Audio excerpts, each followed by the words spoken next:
Men, colleagues, and students. We are delighted to welcome you to the second Jornada de Intercambio de Experiencias Significativas en el aula de inglés de la región de O'Higgins, moving from theory to practice.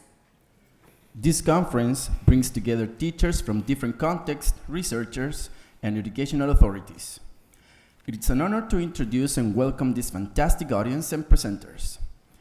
Academic Vice Chancellor of Universidad de O'Higgins, Dr. Carlos Pérez.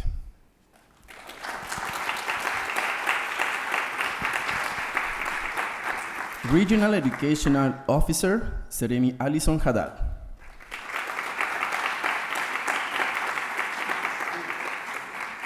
Subdirector of the School of Education, Benjamín Gareca.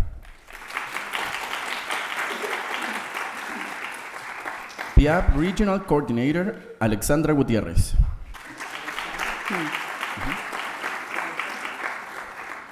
Head of the English Teacher Training Program, Professor Catherine Kine.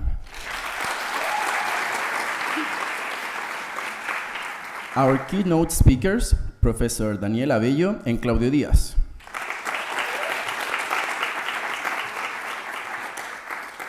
Our presenters, teachers of the PIAP network, teachers of the UOH network,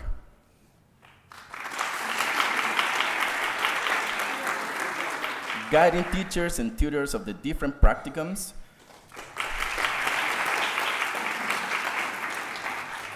teachers from the Región de O'Higgins and the country,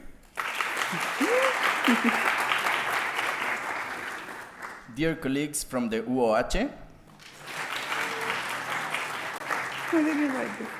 and the future teacher of English, our students.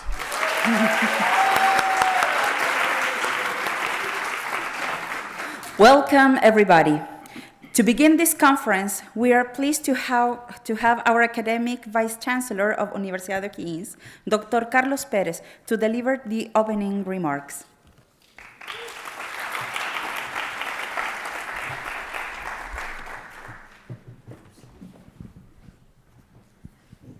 Thank you very much. Good morning. I'm not able to talk to you in English because it's not my language. So, as we said in Chile, es lo que hay. Así que, bueno, bienvenidas, bienvenidos, ¿cierto? A esta universidad, su universidad, la Universidad Regional. Y es para mí un motivo de grato orgullo el poder recibirlos en calidad, ¿cierto?, de dueño de casa, para desearles que estas jornadas sean lo más provechosas en todo sentido. Y provechosas porque estos espacios de intercambio de experiencias, ¿verdad?, en que comentamos lo bueno y lo malo y aprendemos qué es lo que funciona y quizás adivinamos el por qué funciona en algunas partes y en otras no, es la base de la riqueza en la actividad pedagógica, ¿verdad? Muchas veces las críticas, yo por ejemplo tengo formación matemática y una de las principales críticas que tenemos entre los profesores es que vamos aprendiendo un poco lo que nos resulta y vamos redescubriendo y redescubriendo la pólvora porque nunca estuvo el hábito o la buena práctica de compartir aquello que funciona y advertir de aquello que no, que nos facilitaría la vida a todos y a todas. Así que en ese sentido también es para mí muy grato ver un poco, me compartieron el programa y veo que tienen bastantes actividades. Y quisiera terminar estas breves palabras con una reflexión. Yo soy de los años 80, o soy ochentero aquí, no sé si parece que soy el más veterano aquí del público, y en ese tiempo teníamos que optar. Uno optaba por inglés o francés. ¿Ya? Yo opté por francés. ¿Ya? Así que por eso habrán visto un poco las consecuencias, ¿cierto? Ya. Y tuve un profesor de francés que todos estos aspectos metodológicos, didácticos, ¿cierto?, epistemológicos incluso, de la lengua francesa, no los consideraba, pero nos transmitió el amor y la pasión por la cultura francesa, lo cual yo agradezco enormemente. ¿Ya? Estamos hablando de los 80, o sea, no había internet tampoco y por lo tanto la cultura permeaba por la expertise, la experiencia, ¿cierto?, de los profesores, las profesoras. Ahora eso ha cambiado y la invitación es un poco a que ustedes como profesoras y profesores, ¿cierto?, futuras profesoras, futuros profesores también, tomen en cuenta eso. Es indudable y todos reconocemos que el inglés, ¿cierto?, es la lengua más hablada, que el inglés es una ventaja curricular de ya del 37%, que el inglés es lo que nos facilita un poco el turismo, pero detrás del inglés hay cultura, y hay una linda cultura, que también en estas experiencias que ustedes van a tener pueden aprovechar de empezar a inculcar en los estudiantes. Es cierto que tienen internet para ir viendo todas las cosas, pero es distinto cuando esa cultura va pasando con el amor de la docencia y va motivando de repente experiencias, decisiones de vida, ¿cierto? Deseos de aprender y de compartir. Entonces la invitación es esa, la literatura, ¿cierto? El arte, la música. Si a alguien le gusta, a mí me gusta el rock, por ejemplo, y el rock no se puede entender sin conocer la cultura francesa. ¿Ya? Julian Barnes, no sé si lo conocen también, ¿ya? Uno de los mejores autores británicos actualmente también. O sea, la literatura, si pudiera tener ese dominio del inglés que tienen ustedes o que van a inculcar en sus estudiantes, yo disfrutaría un montón leyendo a mis autores favoritos en la lengua materna. No lo puedo hacer todavía. Todavía no pierdo la esperanza de poder hacerlo, pero todavía no puedo. Así que aprovechen eso, esa es la invitación, que la cultura sea parte de su discusión. Y felicito a los organizadores, las organizadoras, porque estoy seguro que la propuesta formativa que tiene esta carrera, en particular, ¿cierto?, pedagogía en inglés, la responsabilidad que se encausa a través de la dirección de la escuela, aquí representada por el subdirector, está hecha con la mejor de las intenciones y con la más moderna un poco de las apreciaciones respecto de lo que es la pedagogía en nuestro país. Así que yo particularmente tengo que hacer clases, como todo ciudadano, ¿cierto?, académico acá, así que los dejo esperando que sea una grata jornada y confiado plenamente en que así va a ser, conociendo los nombres de los que están involucrados en la organización. Así que muchas gracias, buena jornada y nos vemos.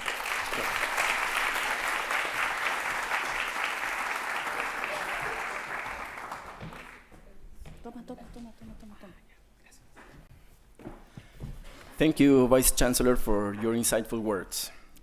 Now, we welcome the Seremi de Educación, Alison Haddad, que nos compartirá unas palabras.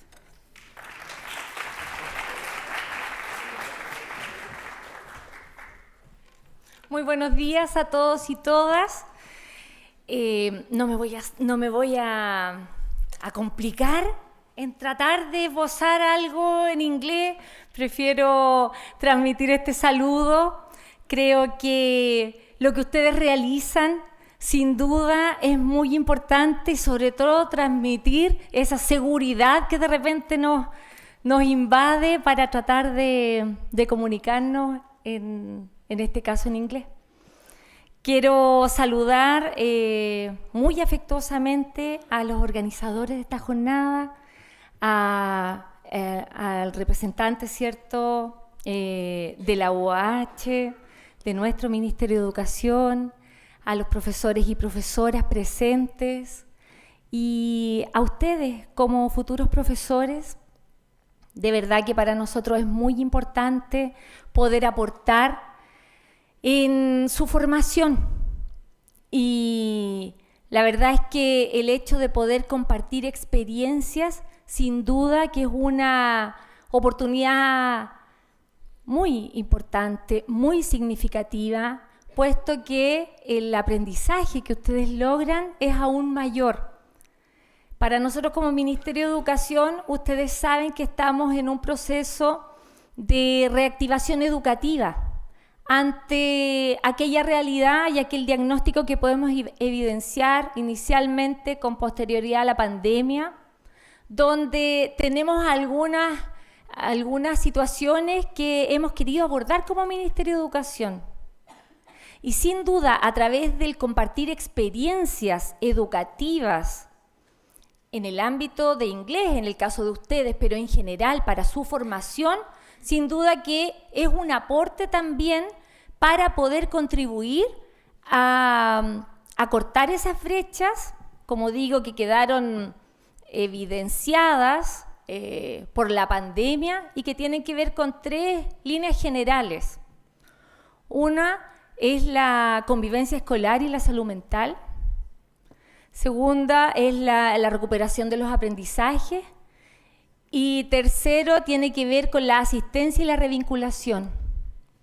Ustedes hoy día están en un proceso de formación y sin duda que todo lo que hoy día ustedes puedan recoger y adquirir a través del compartir experiencias educativas va a tributar a la mejora y en el avance en esas 3 líneas que nosotros queremos inculcar y estamos trabajando fuertemente como ministerio. En la medida que nuestros profesores y profesoras tengan ese compromiso, ese cariño, sin duda que vamos a apoyar y aportar a la convivencia escolar. Por otra parte, la mejora de los aprendizajes o el hecho de que los aprendizajes sean significativos para nuestros estudiantes también se logra a través de, por una parte, la formación que ustedes tienen, que es de primerísima calidad, ¿cierto?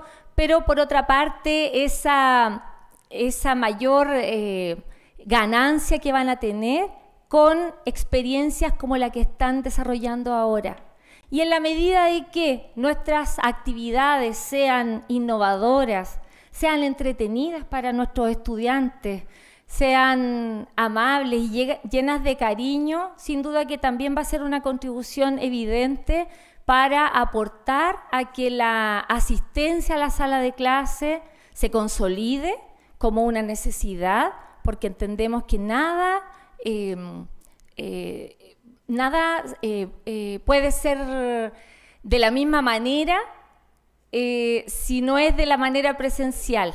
Tuvimos experiencias de educación online y con un gran esfuerzo de profesoras y profesores, pero lo que pasa en la sala de clase sin duda es muy valioso para la experiencia educativa y para que los procesos educativos sean adecuados.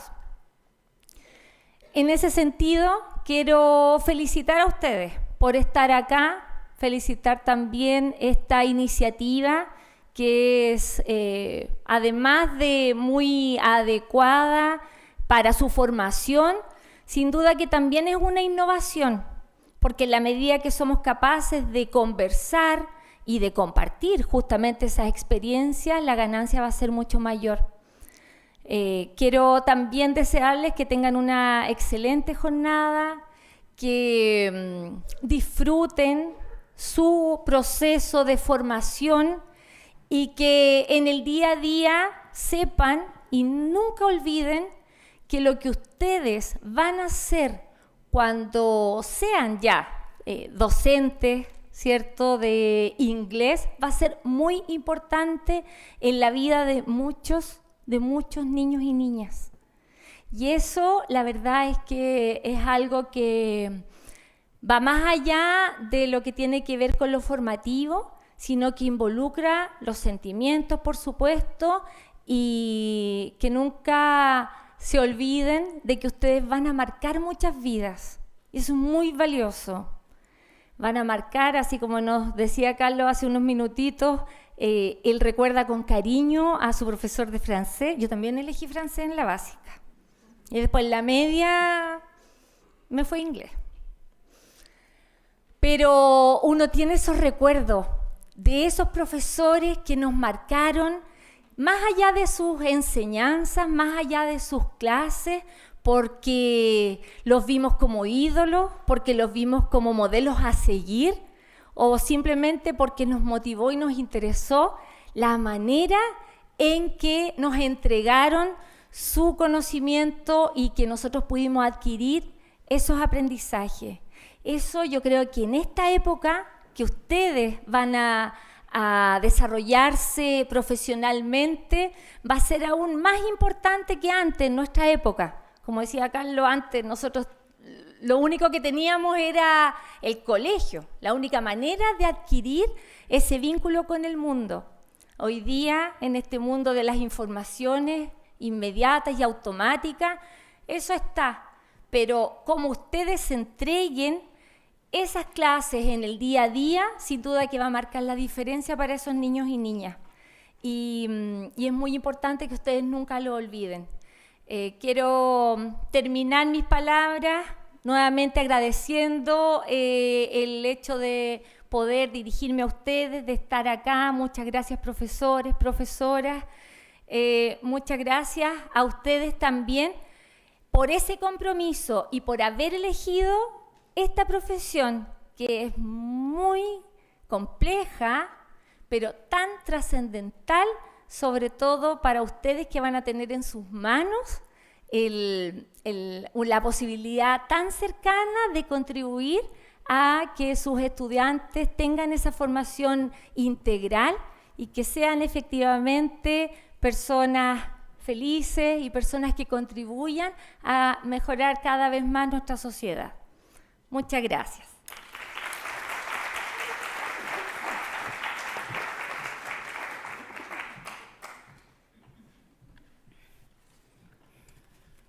Muchas gracias, Jeremy, por las palabras que nos ha compartido. We would like to welcome our Subdirector of the School of Education, Benjamin Gareca, who will share his thoughts with us.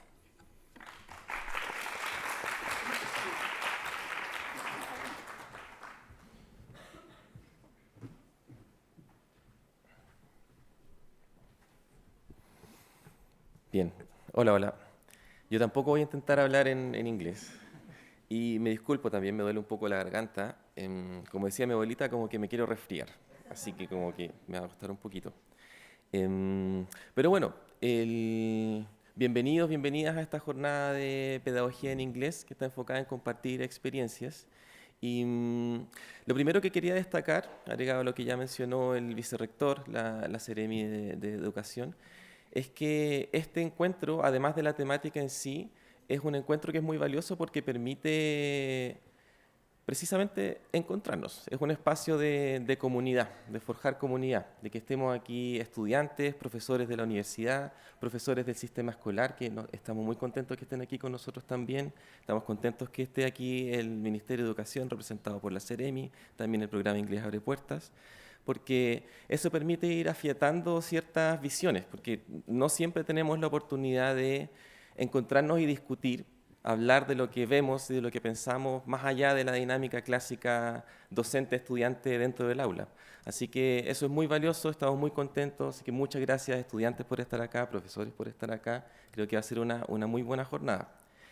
Y respecto a la temática en sí del día de hoy, del día de mañana, que es compartir experiencias, yo creo que también es muy valioso porque en cierta medida es una pequeña rebelión a una inercia que viene en la sociedad chilena desde hace mucho tiempo, que ve el trabajo docente y la sociedad en general como algo muy encapsulado, como que se hace individualmente. Y en el caso de los profesores, profesoras, que yo voy al aula, hago mi labor, cumplo con ciertos estándares y con eso estoy cumpliendo con lo que se espera de mí. Y en realidad esa no es la labor docente y funciona mucho mejor cuando compartimos. Porque en primer lugar uno conoce otras experiencias y eso permite primero conocer otras vivencias y otros problemas que están teniendo otros docentes, otras docentes. Y eso permite pensar dónde están los puntos de encuentro. Quizás los problemas que yo estoy teniendo están también en el aula de al lado y eso permite la primera puerta para colaborar. A lo mejor podemos hacer algo juntos. Y eso ya es otra dinámica. Y el primer paso para eso es compartir. Y al mismo tiempo, el proceso de compartir implica compartirse, hablar de lo que a mí me está pasando. Y eso puede ser una parte analítica de qué es lo que estoy viendo en el aula, cuáles son los procesos formativos, los obstáculos, pero también requiere compartir qué es lo que me está pasando emocionalmente, que como decía la Seremi, es muy importante también esa parte de la profesión. ¿Qué me está frustrando ahora? ¿Qué me tiene contento? ¿Qué me tiene contenta? ¿Qué me tiene inseguro? ¿Qué me tiene intranquilo? ¿Qué me tiene intranquila? Porque eso también va mostrando en qué momento estamos y cómo estamos enfrentando el escenario difícil que es el sistema escolar. Y eso también es muy valioso. Y eso me lleva a lo último que quería decir como mis palabras de bienvenida, que es importante esta temática porque compartir también implica pensar primero qué es lo que quiero compartir, qué es lo que va a ser valioso, qué es lo que me va a contribuir compartir, y eso implica un ejercicio de análisis previo.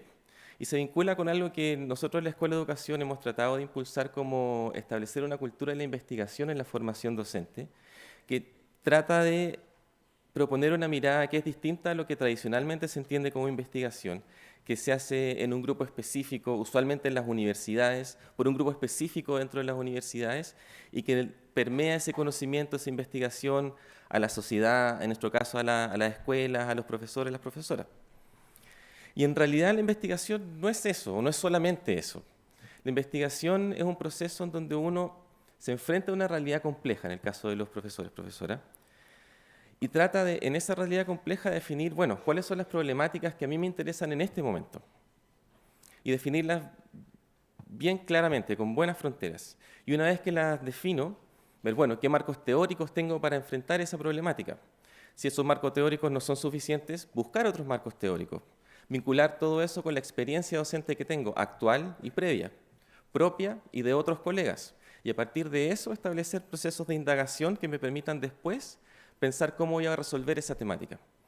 Entonces creo que esta instancia también es valiosa porque vamos a ver muchas presentaciones hoy día y mañana de algunos invitados nacionales, pero también de nuestros estudiantes que tienen esa lógica detrás, que han visto problemáticas en sus espacios de práctica o en otros espacios donde se han enfrentado al sistema escolar y han definido, hay algo aquí que hay que resolver, hay algo aquí que me aproblema. Y la solución a eso, o la respuesta a eso ha sido, tengo que investigar un poco, tengo que indagar y tengo que proponer algo para resolverlo. Y eso también es una experiencia. Así que vamos a ver en esta jornada de hoy día, de mañana, algunas de esas reflexiones, algunos en espacios curriculares más vinculados a la investigación, seminario, investigación y reflexión, pero también en otros lugares, en que el espíritu detrás de eso es lo mismo. Así que yo también quiero felicitar a la carrera por organizar esta jornada, que compartir esos espacios es muy valioso, creo que va a salir muy bien. De nuevo estamos muy contentos de que estén todas ustedes aquí, así que sea una muy buena jornada. Muchas gracias.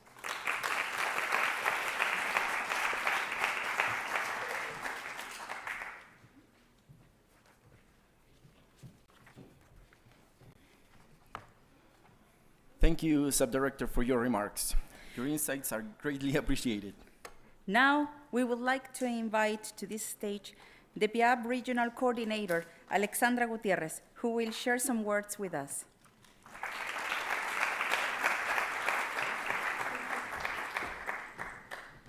Hello.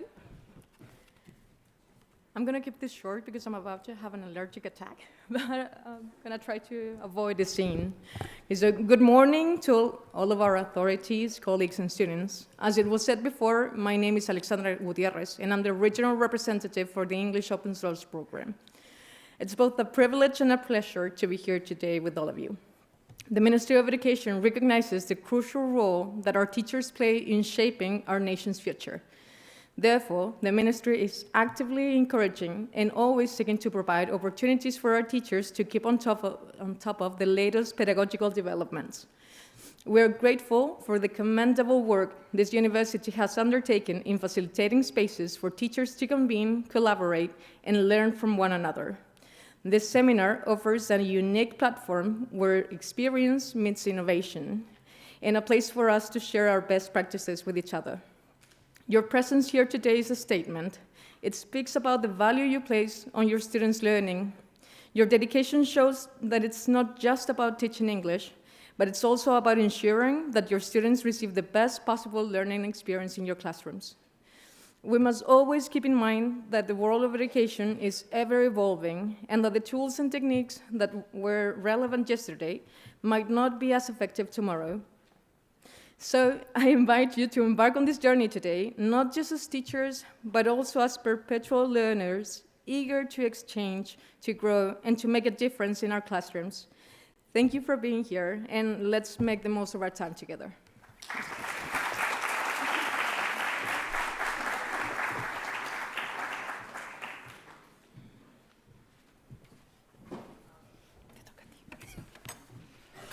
Thank you, Alexandra, for sharing your perspective.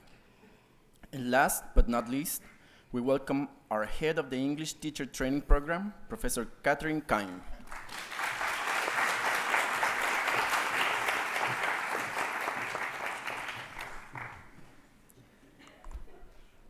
Okay. Well, good morning, ladies, gentlemen, and honored guests. On behalf of Universidad O'Higgins, I would like to gladly declare that the segunda jornada de intercambio de experiencias significativas en educación en inglés de la región de O'Higgins, moving from theory to practice, is now officially open.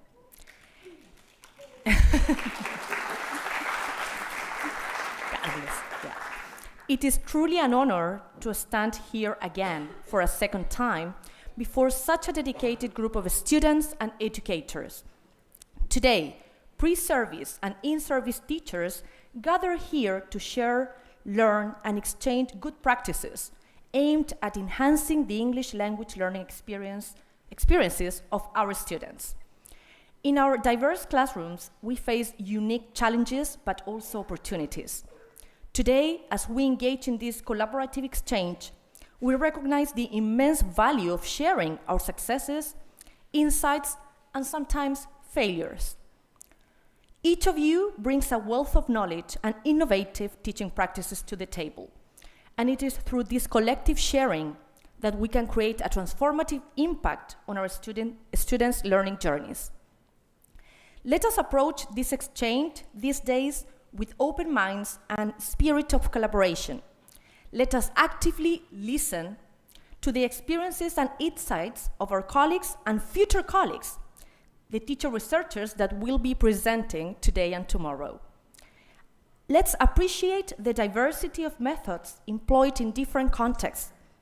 Through this dialogue, we can adapt and adopt effective strategies that have proven successful, ensuring that our classrooms become vibrant hubs of language learning, creativity, and critical thinking. Moreover, let us remember the impact our efforts have on the life of our students. As Deseremi mentioned, we are not just teaching English. We are imparting the skills and confidence necessary for them, for our students, to engage with the globalized world. By promoting a positive and interactive learning environment, we instill in our students a love for language, a love for learning, for different cultures, and the ability to communicate effectively. Here's to a conference of fruitful discussions, meaningful insights, and impactful practices that will shape the future of English language education in this Región de O'Higgins and in the country. In the spirit of this conference, let us not only discuss but also actively plan for the future. Let us collaborate on initiatives that promote language proficiency, encourage literacy, and foster a love for learning within our local communities. I hope you have a great time. Thank you and enjoy the conference.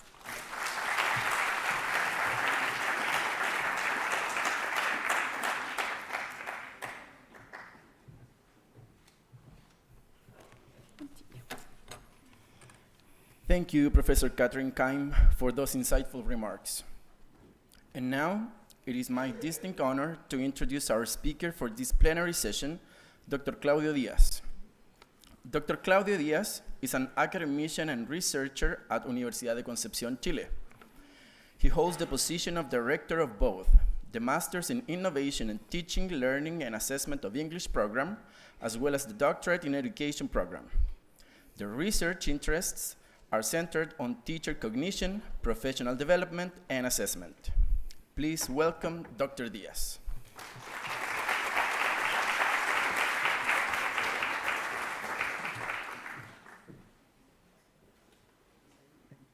Thank you for the presentation. Can you hear me well?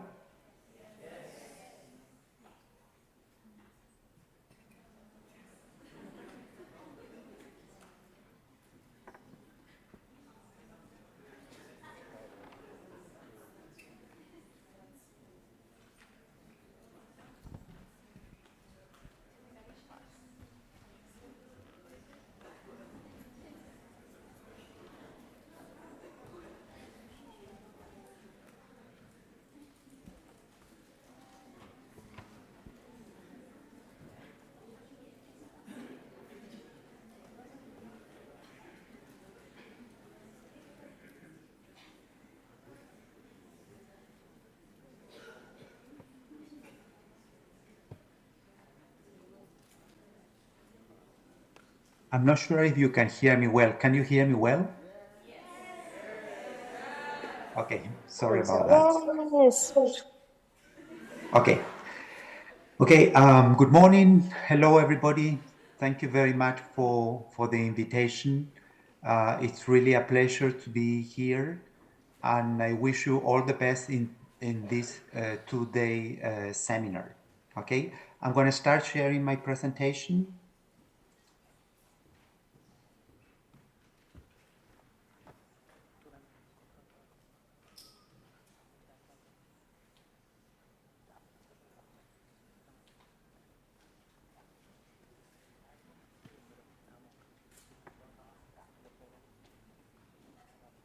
You see the presentation well?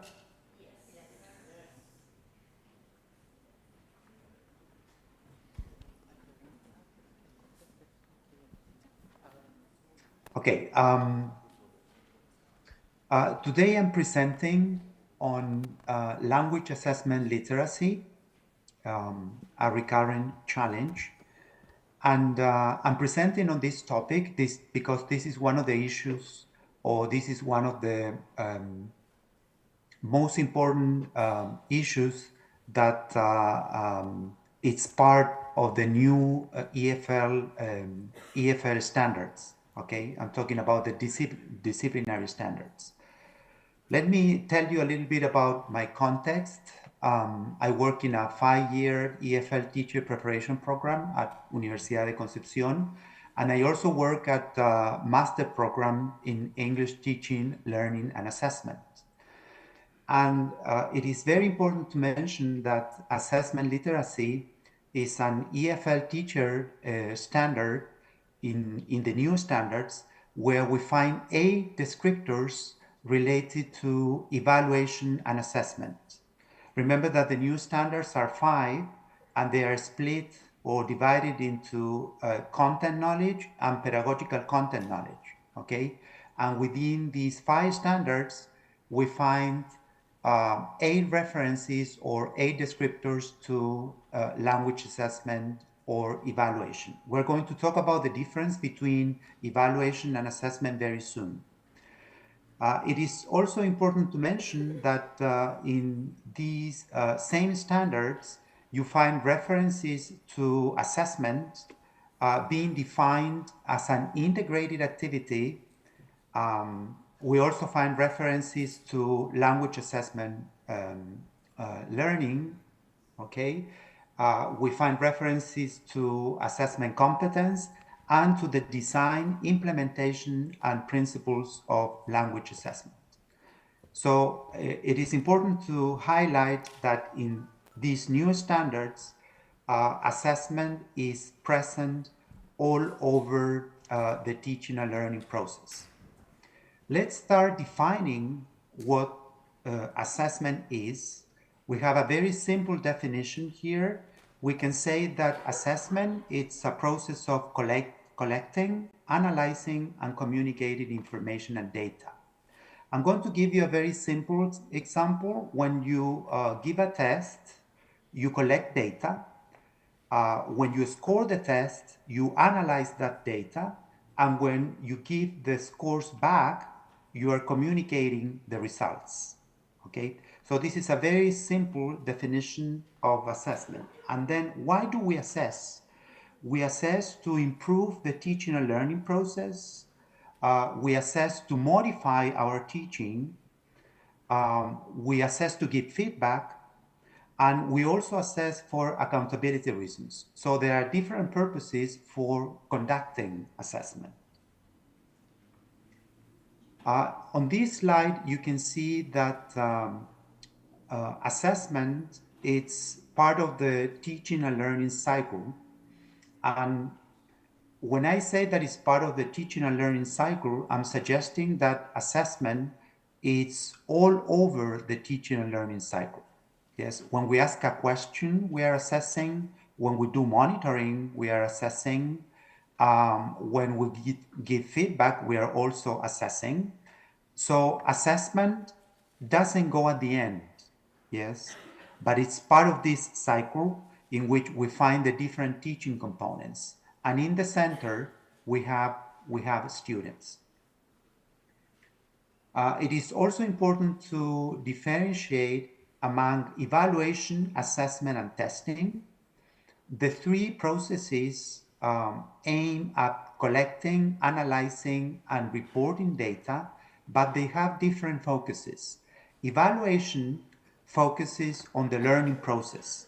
It focuses on collecting data about a program, about a teacher, about the whole learning process. So it's a much broader term. Then we have assessment, and assessment focuses on learners' language ability or achievement. Yes, assessment focuses on students, their performance, their progress, and their ability or language achievement. And finally, we have testing, which is a very, very specific technique, which is part of assessment, but is not a synonym for assessment. Okay, it is very important to differentiate between assessment and testing. Actually, when we test, we are using a very specific procedure that usually aims at developing lower order thinking skills. Yes, because testing is very much connected with retrieving and comprehending information. There is a study that we conducted in 2012, right, in which we interviewed 30 language teachers, English teachers from the educational system here in Concepcion, because we wanted to find out their beliefs about assessments. What we found out was that they claimed to have a communicative-oriented assessment approach through skill integration. That is to say, they claimed they assessed English in an integrated way, but at the same time, they also claimed that when they conducted assessment, they focused on vocabulary, grammar, and pronunciation in isolation through pencil and paper tests. So here you can see a mismatch between these teachers' assessment orientation, assessment approach, and their practices, okay, in terms of what they were claiming. We also found out that written tests, paper and pencil tests, remained the most employed assessment tool, and reading comprehension was the most assessed skill. It is very important to remember the date, 2012, because then we will see another study and you will be able to see the differences between 2012 and 2021. Here we have three important questions when we talk about assessment. The first question is who assesses, and when we ask who assesses, we have teachers, students, and other stakeholders. Then we have a second question, what can be assessed? And students can be assessed, the process, the learning process can be assessed, and products or performances can also be assessed. Then we have the how question, what kind of instruments do we use to collect data, or what kind of tools do we use to assess? We can use self-assessment, we can use tasks, we can use peer assessment forms, student-produced materials. So we have a variety of tools to assess. When talking about assessment, we also need to think that assessment it's part of a system in which we have three different levels. We have the classroom level, the program level, and the institutional level. And at the three different levels, there are decisions to make. These decisions have to be made by someone. And when we make decisions, we collect data, we collect evidence, we collect information. For example, if we focus on the classroom level, one of the decisions that has to be made is what comes next in terms of learning, okay? And those decisions are made by teachers, students, and sometimes parents. And the data we have to collect is continuous. We have to collect continuous evidence of each student's current location in the scaffolding leading to each objective. That is to say, we have to collect information, or we have to collect data or evidence on a student's learning process.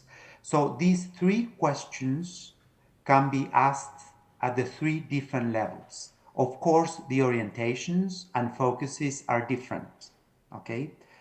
For example, if we focus on the program level, the decisions to be made are teacher teams or come from teacher teams, teacher leaders, principals, and curriculum personnel. At the institutional level, those decisions are made by superintendents, school boards, politicians, or legislators. What is important about this diagram is that assessment is a system, which is part of the teaching and learning process. When we talk about assessment, we have three different approaches. We have assessment for learning, assessment of learning, and assessment as learning. These three different approaches have got different orientations, have got different focuses. For example, assessment for learning, it's student-led, it's basically formative, because teachers collect data to modify their work. Yeah, there is a continuous process of providing feedback to scaffold students. Whereas assessment of learning tends to go at the end. It's basically summative, and it is conducted for grading and reporting purposes mainly, because we want to find out how well students are learning. And summative assessment usually takes the form of tests and exams. And finally, we have assessment as learning, which is also student-led and peer-led. It's basically formative because it refers to teaching students the process of evaluating their own learning. Yes, it's this idea of developing a student's metacognitive and reflective skills through self-assessment and peer assessment. So when we assess, we have the view of the teacher assessment, the view of the student, self-assessment, and the view of peers, peer assessment. Now we reach the definition of language assessment literacy, which comprises theoretical knowledge and skills to design, develop, and evaluate any type of assessment following the principles of assessment, which we will cover very soon. This is a very important concept, which is part of the new EFL standards for teacher education, and it refers to the knowledge and skills that, and attitudes also, knowledge, skills, and attitudes that teachers should develop to assess students, to conduct assessment. Now, research shows that the knowledge of pre-service teachers' language assessment literacy is very little. Okay, there is very little knowledge on pre-service teachers' language assessment literacy because the information about language assessment literacy has remained theoretical mostly, right? And it is very important to call to action for language teacher education programs to improve pre-service teachers' language assessment literacy, because we see a mismatch between what teachers and pre-service teachers claim they do in the classroom in terms of assessment and their actual practices. Here you can see the components of language assessment literacy. When we talk about knowledge, we refer to models of language ability, frameworks of assessment, criterion referenced, norm referenced, some purposes and theoretical concepts of assessment, second language theories, and personal assessment contexts, such as practices and beliefs. All of these components are part of the knowledge of assessment. The second component is skills, and this concept refers to the ability to design assessment procedures, to design assessment tools, to design an item, to design scoring scales or test specifications, and also the ability to test critique. That is to say, to identify instruments that had been poorly designed, yeah, and to identify their qualities such as validity and reliability. And then the third component is the language assessment principles. And here we have a set of principles that we need to take into consideration when designing assessments. So we should consider, as we said earlier, validity, reliability, transparency, washback. We're going to talk about these principles soon. In another study that we conducted in 2022, we surveyed 78 in-service teachers and 132 pre-service teachers in order to find out their assessment literacy skills. So we used the assessment literacy inventory, and we concluded, and this is very disappointing and kind of sad, that only 42, in the case of in-service teachers, they achieved 42% of language assessment literacy, whereas pre-service teachers achieved 40% of language assessment literacy. So as you can see, their knowledge, skills, self-perceived skills about assessment did not reach 50%. They scored high, and high between inverted commas, in standard 1, referring to teachers being skillful at choosing assessment procedures according to the teaching decisions or the teaching purposes, and they scored low in standard 3, referring to the ability to administer, score, and interpret results when assessing.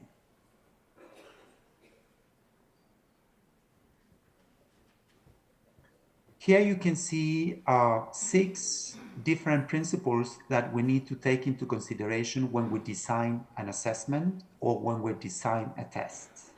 The first principle is practicality, and is self-explanatory. It refers to issues connected with assigning the appropriate time to work on a test or to work on an assessment, to use efficient scoring procedures depending on the number of students you have.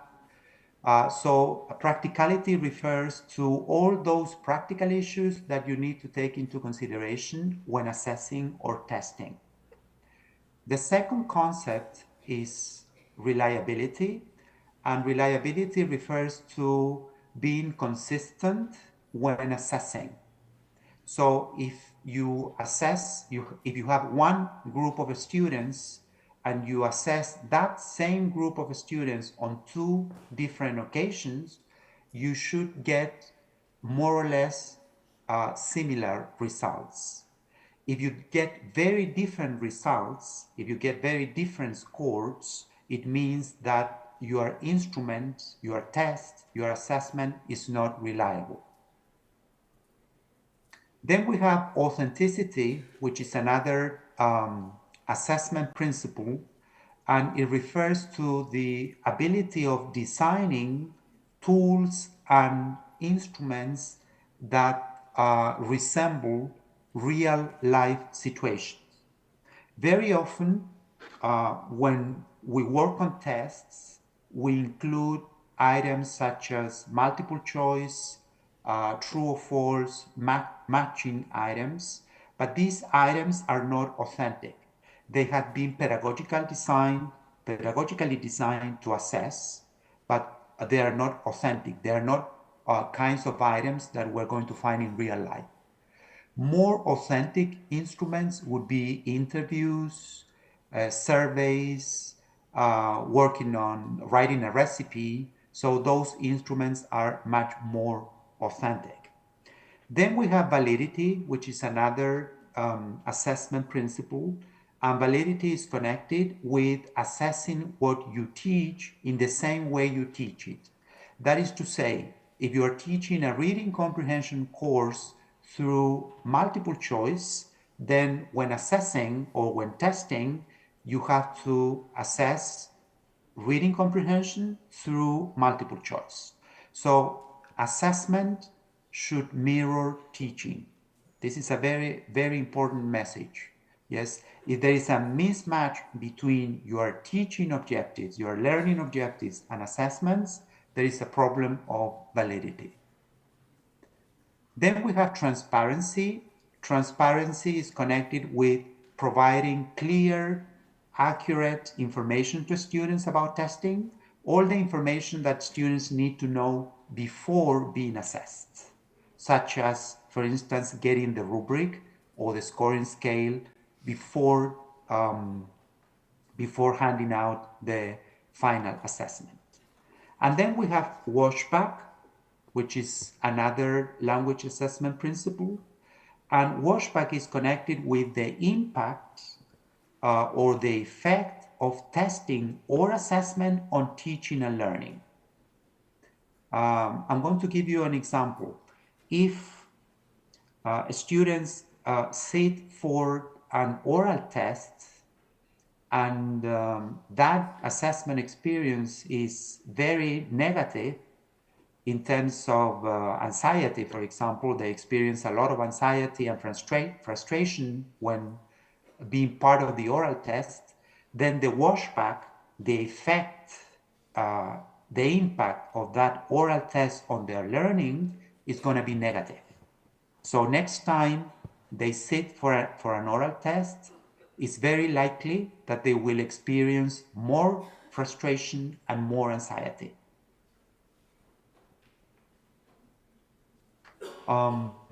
Here you can see an example of reliability. We have 4 assessment scenarios. We have the most basic assessment scenario, number 1, write a composition on tourism. And then we have a more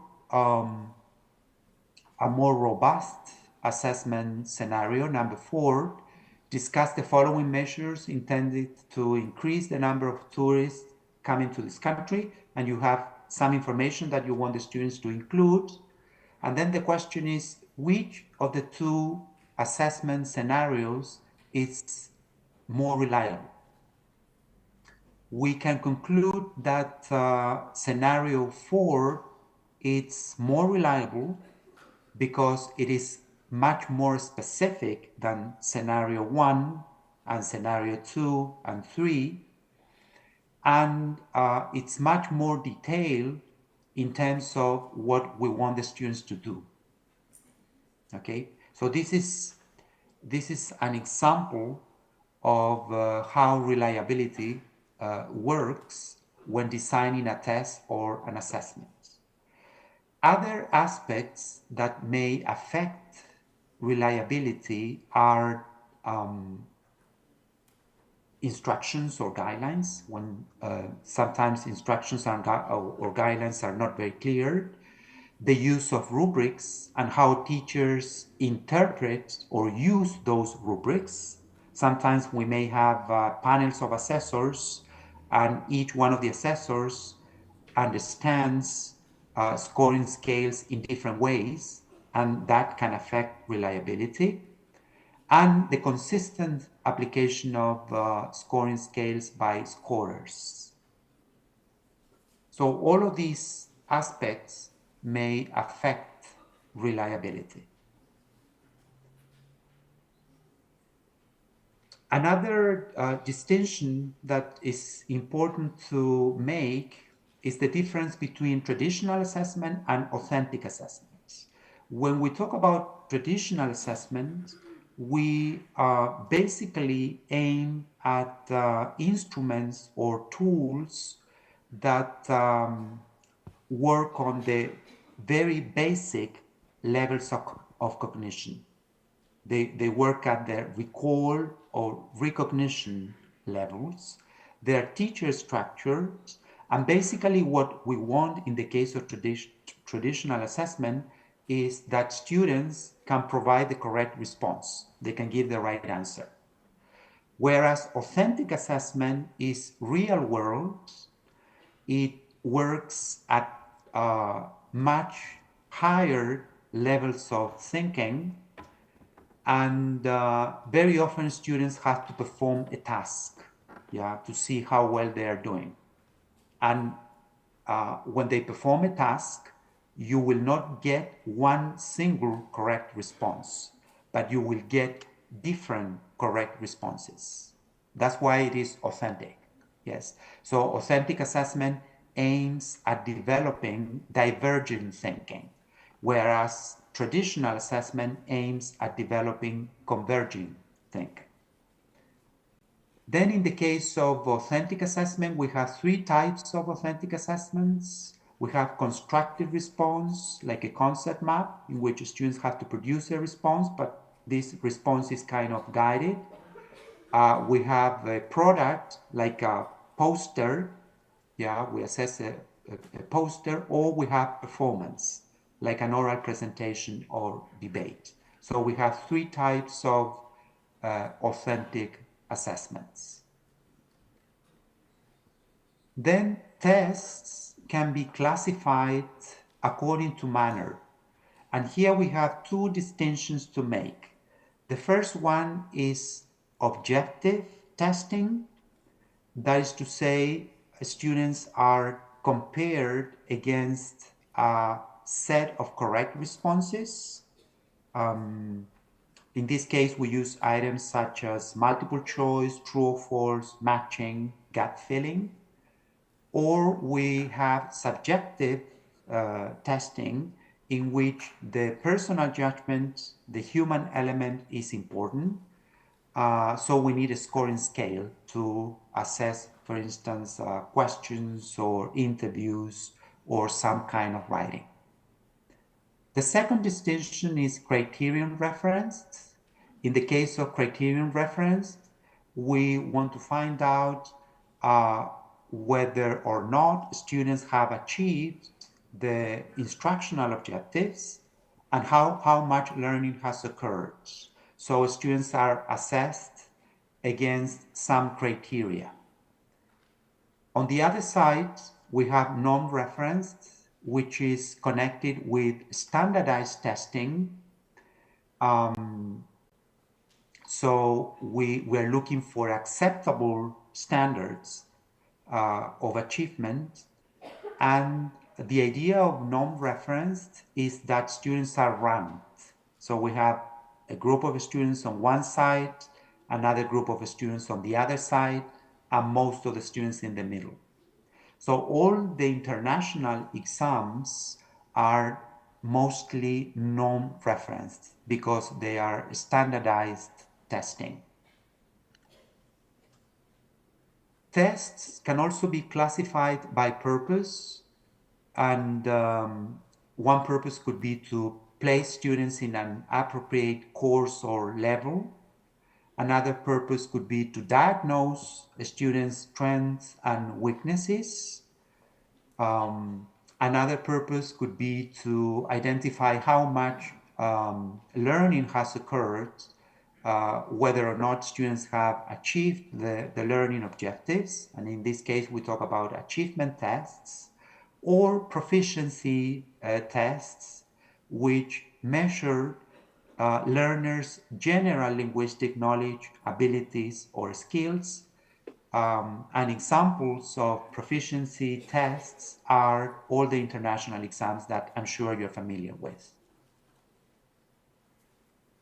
Tests can also be classified according to their focus. We have integrative tests in which more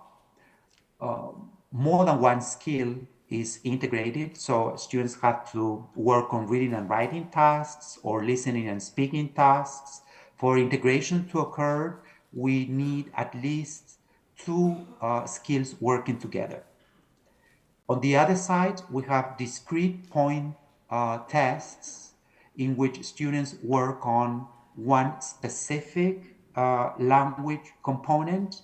They work on grammar, they work on pronunciation, or they work on vocabulary, or they work on a specific element of listening, reading, writing, or speaking. That's why they are called discrete point tests.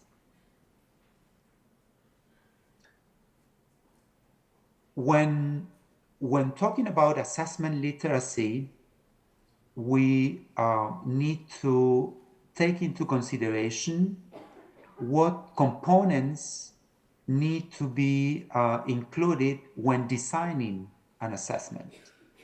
And we have three main components. We need to focus on the sub-skills we're going to assess. Remember that the macro skills are reading, listening, writing, and speaking, but each one of the skills, each one of the macro skills has got sub-skills. So when we assess or when we test, we need to identify what sub-skills we're going to refer to, we're going to assess, what type of text we're going to use. Are we going to use maps, timetables, signs, right? What kind of items we're going to use. Are we going to use traditional items like gap filling, multiple choice, true or false, or more authentic items like interviews, conversations, or stories? And then we have the challenges when designing a test or when designing an assessment.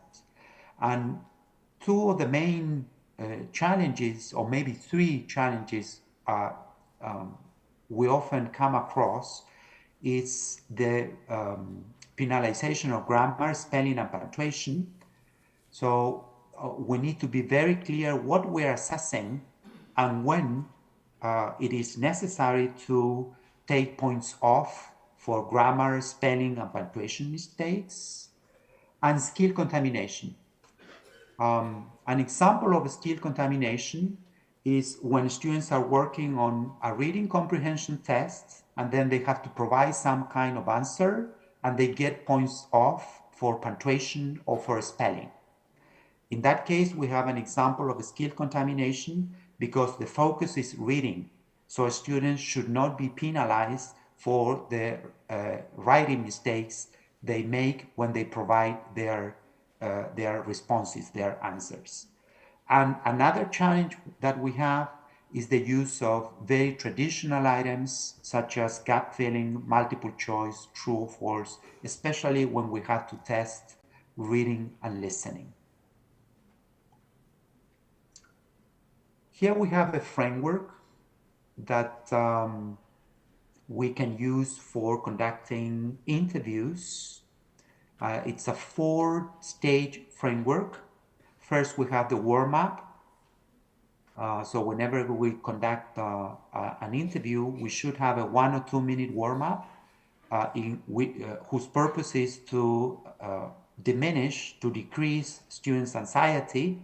And this stage should not be assessed, okay? Because you are just preparing the students for what is going to come next. The second stage is the level check stage. And in this stage, we want to find out how much students know. We want to find out a student's speaking proficiency. And this stage, it is assessed, okay? Then stage 3, which is the probe.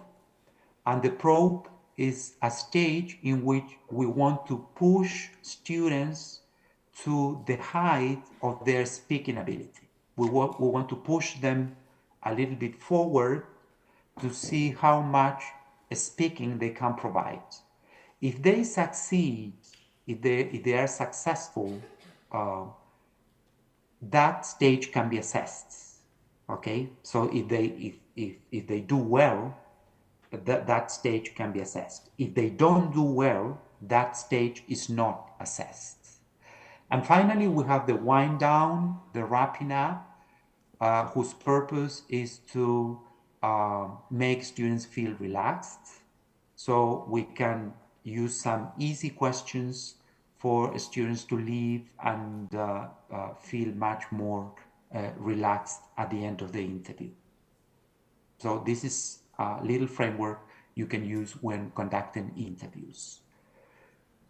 This is another study we conducted in 2021 in which we analyzed 2,205 assessment instruments, and I cannot give you too many details about the study, but I want to focus on the conclusions.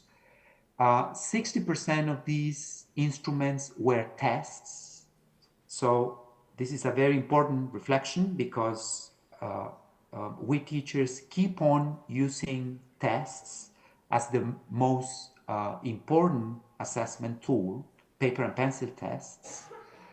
Vocabulary and writing were the most assessed skills, and gut feeling, multiple choice, open-ended questions, and matching items were the most used items. Remember I talked about the 2012 study a while ago, and this is a 2021 study, and we can see that the findings are very, very similar. So we see that we, teachers of English, keep on assessing students in a very traditional way. The least used assessment tools were scoring scales in general, but specifically the scoring scales that we need to use for peer and self-assessment. And a group of teachers, a group of this 205 sample was interviewed, and when we interviewed them, they said that they kept on assessing students in a very traditional way, and they did not view themselves as skillful when they had to assess their students. So in 2021, and I guess today it's the same scenario, teachers of English still claim that they don't feel prepared when they have to conduct assessment. So this is a very important message for us, for EFL teacher education programs, when preparing students with the skills of assessment, testing, and evaluation. Another important piece of language assessment literacy is the construction of scoring scales. For productive skills, writing and speaking, we need scales. And a scale is a scoring tool in which we have levels of proficiency, and we have criteria or indicators or descriptors. They are all synonyms, right? And they can be of 4 types. We can have rating scales, analytic rubrics, holistic rubrics, and checklists. Each one of them provides a different kind of feedback. So a checklist provides very little feedback to students. And the one that provides the most feedback is analytic rubrics. Now, when designing scoring scales, we need to make sure that they are aligned with the requirements of the task and the lesson aims. This is one of the activities I ask my students to do. They're pre-service teachers, and you know that we find lots of, if not hundreds, of scoring scales on the web. So I asked them to download some of these scoring scales, to choose one, to pick one, and then they have to adapt it to one of the courses or one of the classes they are teaching. Because some of the problems we have with the scoring scales that we come across on the web is that they are full of technical jargon. When I say that they are full of technical jargon, I mean that you find words such as accuracy, fluency, rapport, coherence, cohesion, and we need to remember that scoring scales are for students' understanding. So they have to be designed using a language that it's comprehensible for students. So we need to use visual elements for students to understand scoring scales, and we have to use language that is comprehensible for them so that they can get high quality feedback.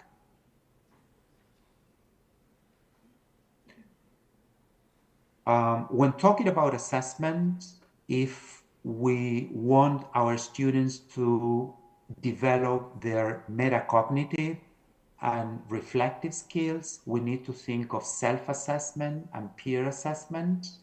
So we should have a teacher assessment, self-assessment, and peer assessment, because this way students can develop their sense of independence and their self-monitoring skills. One important thing that we need to remember so that we don't quit self-assessing and peer assessing is that both of them require training. So students have to be taught on how to self and peer assess through modeling. So this is a skill that has to be nurtured, that has to be developed.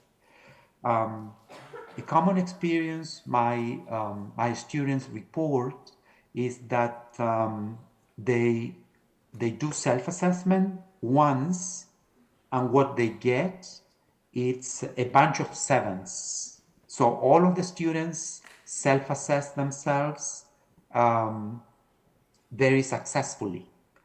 And that is evidence that shows that students do not know how to self-assess, and they do not know how to peer assess, because our educational system is test-oriented. So in classrooms, you find in general very little self-assessment and very little peer assessment. And you can see that at all levels. Yeah, I have master students, my students who are doing their EFL master program, and last week they had to self-assess and they had to peer assess, and what I got was a bunch of sevens. So that shows that we are not in the culture of self-assessment and peer assessment. That's why these two ways of assessing require modeling and a lot of training. Here we have some examples, a checklist for self-assessment, and the 2 starts and a wish task for students to peer assess. Yeah, they need to think of 2 starts and 1 wish for peer assessing their classmates' work. Another very important piece of content for assessment literacy, it's feedback and feed forward. There are 2 strategies that we use to tell students how much progress they are making, but they have different focuses. Yeah, both of them provide information to students about their performance. Feedback tends to focus on providing information on what students did. Okay, so it focuses on critiquing previous work, whereas feed forward focuses on providing information on what students are going to do in the future. Yeah, it provides information on the actions students need to take to improve their work. So it's a much more proactive approach to optimize performance. Yeah, it focuses on the task and what strategies students can use to succeed in the future.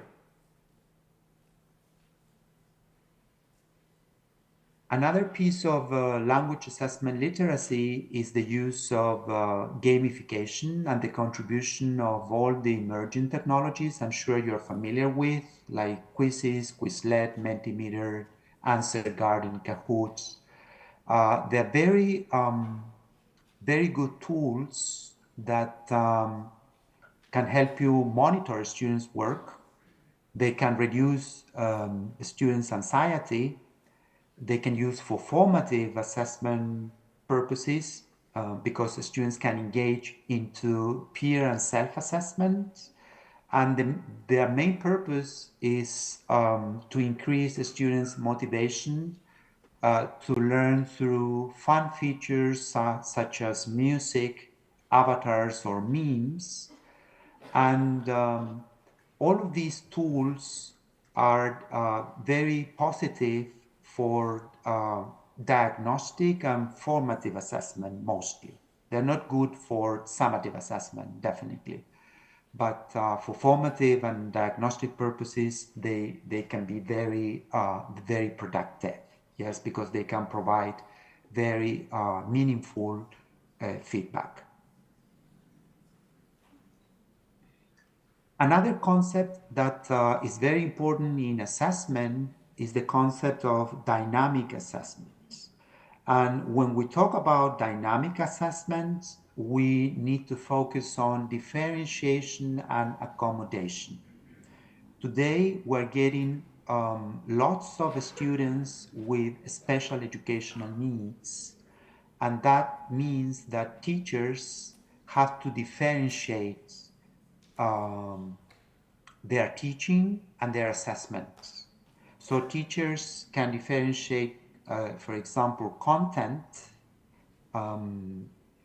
They can differentiate the process, the different strategies they use to meet students' needs, or they can differentiate the product. So not necessarily all of the students have to hand out the same final product. And you differentiate according to a student's readiness, interest, and learning profile. Okay? We have a bunch of accommodation strategies that we can use when we teach or when we assess.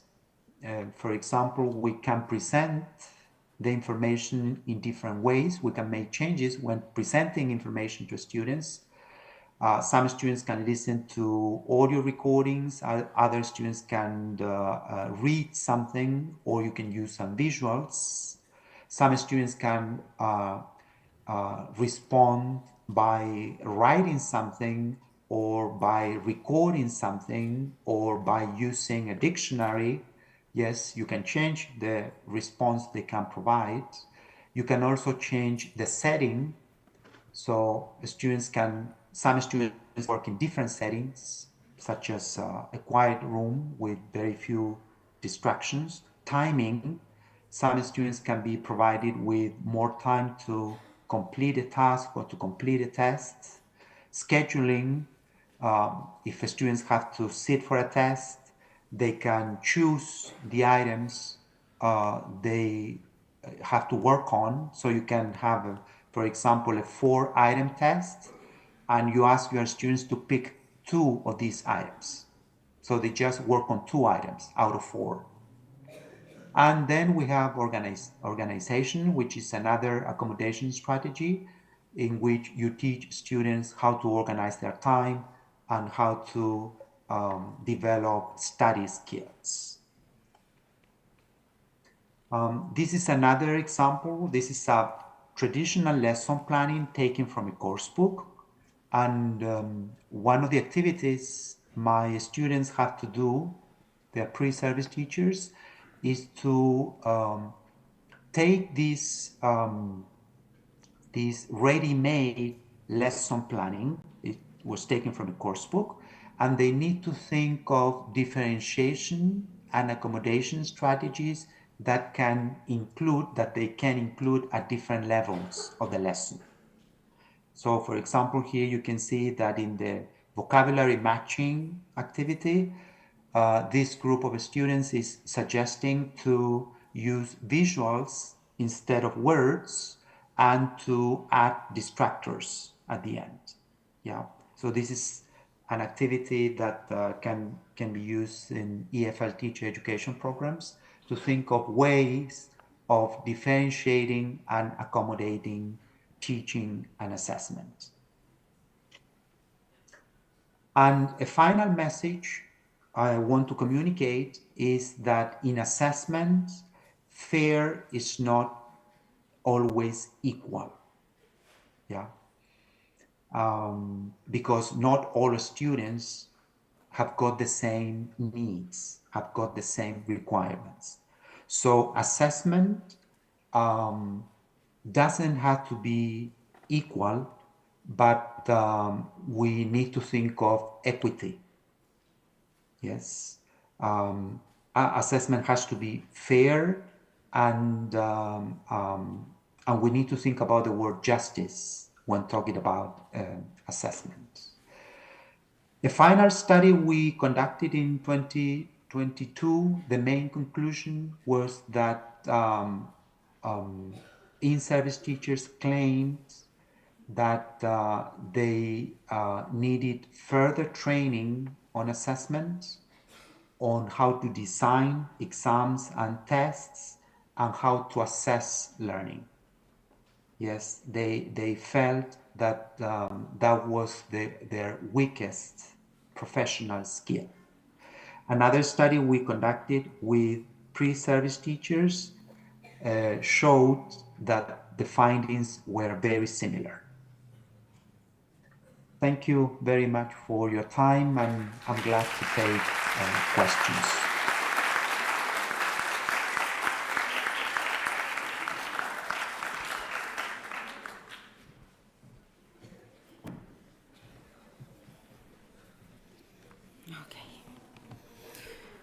So, ladies and gentlemen, before we conclude this session, we want to let you know that we have some time for questions. We encourage you to share your thoughts, seek clarification, or engage in a discussion with our speaker. Please feel free to raise your hand, and our team will bring a microphone to you. Your questions are not only welcome, but also vital to enriching our dialogue and enhancing our collective learning experience. Thank you in advance for your active participation.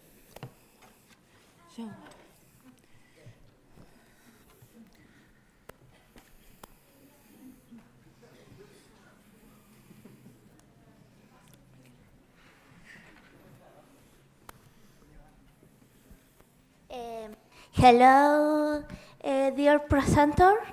My question is, what about the Decreto 67 in your research study? Because it's a new paradigm that is presented in our practices in this university. So we need like a little introduction to Decreto 67 and assessment. Thank you very much for your question. That's a quite new decree, right? That focuses on formative assessment mostly, and my feeling from the research we have conducted is that in-service teachers feel that they need training on developing their formative assessment strategies, because they still focus a lot on summative assessment through the form of paper and pencil tests. So even though we have this decree, which is excellent, which is very good, we should all aim at formative assessment for learning, what reality shows is that in-service teachers and pre-service teachers still need a lot of training on assessment, and especially on formative assessment. Yes. Yes, and also I remind some experience about self-assessment in which at school there are a bunch of sevens because we don't have that cultural self-evaluation because this is really test-oriented and score-oriented. For example, the teachers, that is a bad critic, sorry for that. We aim for a good grade instead for a good thinking skill, a good metacognition skills. So a 7 in a way is like a bonus note, a bonus grade instead of a honest grade. So we need to be honest in self-assessment as students and as teachers because a grade is not only a photo, it's also a process and as a journey for saying something. That is my reflection. Thank you. Thank you very much for sharing your reflection. I cannot see you because I can't see anybody, but I think it's a very important reflection. As you said, our educational system is grade-oriented, yes, because grades have got a very important role in our system. They let you pass from one level to another. So at all educational levels, we focus on grades.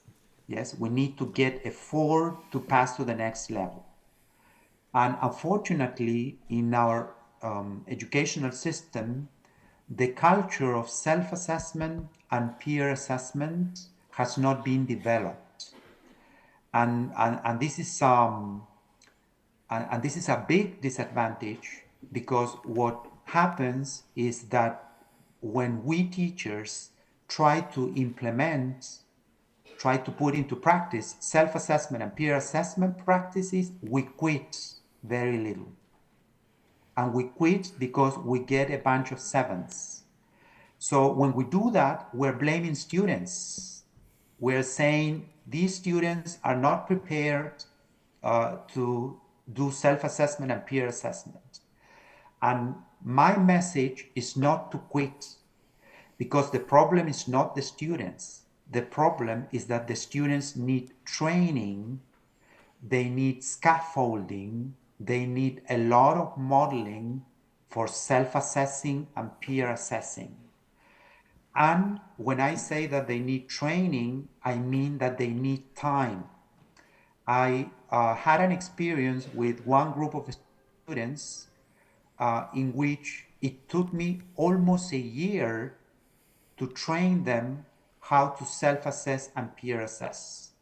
So what I did was that I conducted self-assessment, and for about 3 months, more or less, I kept getting bunches of 7s. And after a long time, students became reflective. They started critiquing their own practices or somebody else's practice. And at that time, I assigned self-assessment and peer assessment some weight. So that example shows that self-assessment and peer assessment require practice and time and a lot of training on the students. So we teachers should not quit after a couple of instances, because this is a very common practice, I guess, in all Chilean schools, that we try twice or 3 times and then we abandon self-assessment or peer assessment because we conclude that students are not prepared for doing self-assessment and peer assessment. Of course they are not, because they have never done it before. Hello. Hello.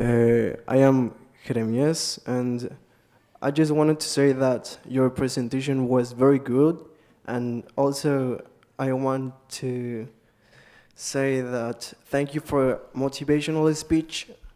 It was very clear, and your presentation was very clear also. And thank you for all this work, because I know that behind this is a lot of work. So that's it. Thank you very much for sharing your view. I really appreciate it. Thank you.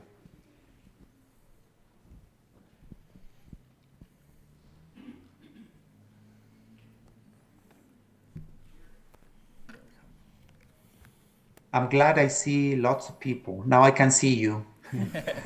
I have snapshots of who is part of the audience.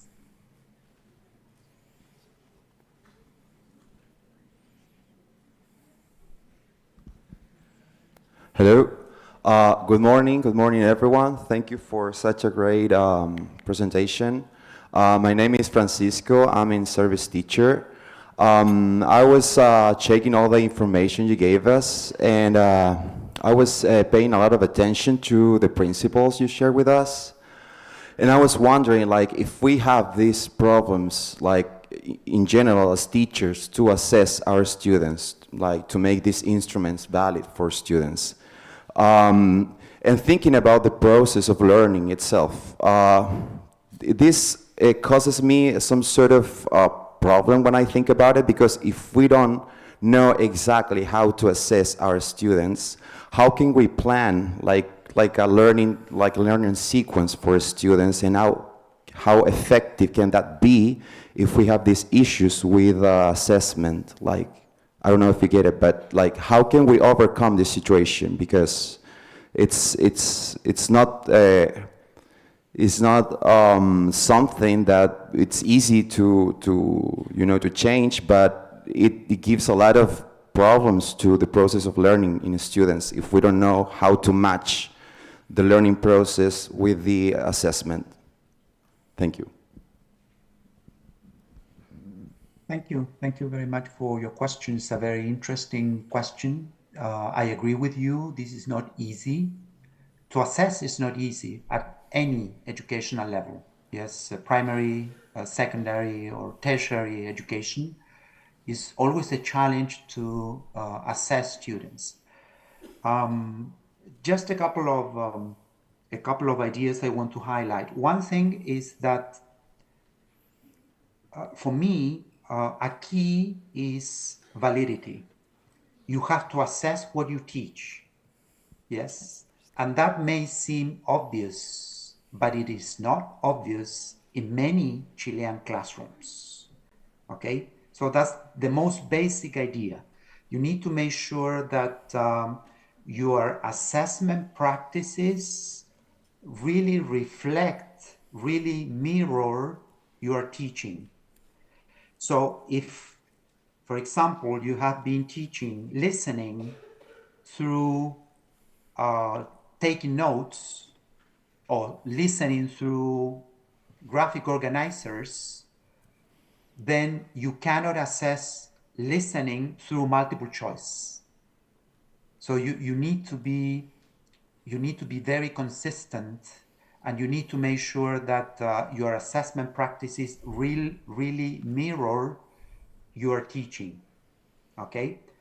Because that way you're being fair. If you're being valid when assessing, you're also being fair, and you're also being transparent. That's one piece of reflection. The second reflection is that when we assess or when we design assessment instruments, we have to work collaboratively. We teachers sometimes tend to work in a very individual way, in a very personalized way. So we need to work in teams of teachers, teams of colleagues, so that we can start sharing our assessments, and we can start moderating and calibrating our assessment tools. This is not a very common practice. I remember an experience I saw in a school a couple of years ago, in which teachers left their assessments in the staff room, in the teachers' room, for other teachers to have a look at them and give feedback. So we have to get used to sharing and showing our assessment to others so that others can give us feedback on what we are doing, right? Because assessment is a skill that has to be nurtured, that has to be developed. We will not become very good assessors from one day to another. We need a lot of practice. And my third reflection is that students can also have a very important role when assessing. So we can also ask students to design parts of the test. For example, if you have a 4-item test, you can say, okay, 3 items, I'm gonna design the 3 items for the test, and you will have room for designing one of the items. So our students should have a much more important role when creating assessments, yeah? Because that way you get feedback not just from your colleagues, but you also get feedback from your students. Yeah. I don't know if I answered your question. Yes.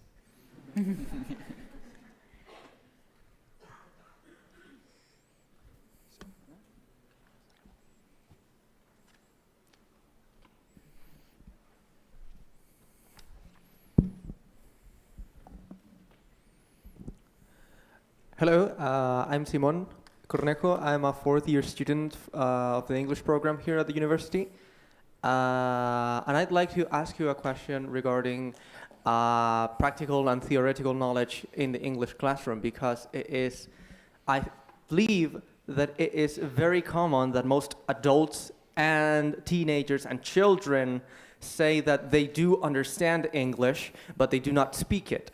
So I would like to ask you if there are any ways where we can bridge these gaps between practical and theoretical knowledge with language assessment literacy.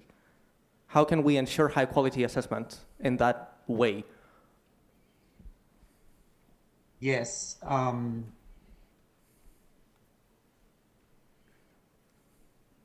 One thing we need to take into consideration is that when I talk about the language assessment principles, I think there were 6 or 5 language assessment principles: validity, reliability, transparency, and all of them. We teachers are kind of jugglers. Do you know what a juggler is? Yes. Okay. So that means that English language assessment principles are never ever in perfect harmony. You always need to sacrifice some of these principles. But the important thing is that you have to be aware of them and know which one you are sacrificing. I'm going to give you an example. If you have a 100 student class, you cannot give an essay as an assessment because you will spend weeks assessing 100 essays. So in that context, you have to sacrifice authenticity, which is a language assessment principle. But you are aware, and this is the important thing, you are aware that in this opportunity, you are sacrificing authenticity, okay? And next time you conduct an assessment, you will not sacrifice authenticity, but you may sacrifice some other principles. So the message is that you will never have all of these assessment principles when designing a test or when designing an assessment in perfect harmony. You as a teaching professional will always have to sacrifice some of them. But the important thing is to be aware which one you're sacrificing and why. So if you have a reason for that, and which is grounded in your context, it's fine. Yeah. Thank you very much. You're welcome.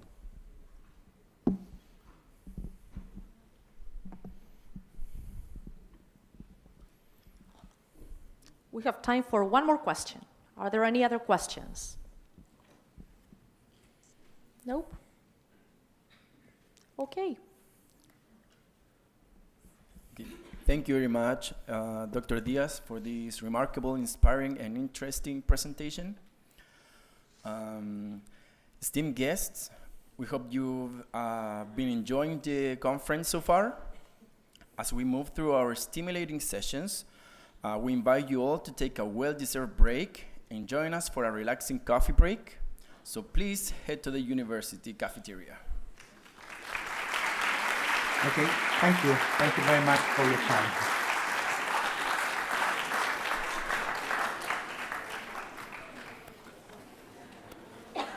Hey everyone, is not in the cafeteria, outside. Yeah, the cafeteria, please.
Que después lo pierda. Y yo también.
Lawakan. Welcome to the welcome students. Welcome to the classroom. I am Professor Álvaro, and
Marta.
Voy a dejar esto aquí por mientras. Sí, déjalo ahí nomás. Ahí abajo. Sí. Espérame, deja ver.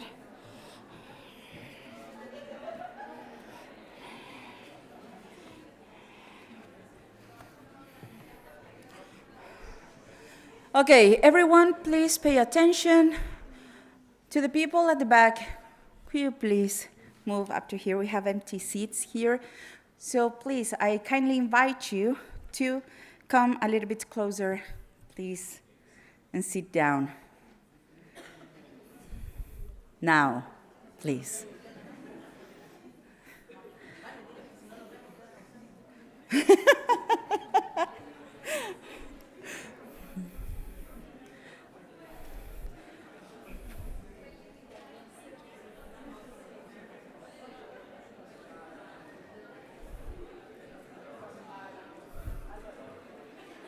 Yes, please, everyone at the back. Also, we need to see you to take attendance. And at the back, it's difficult to see.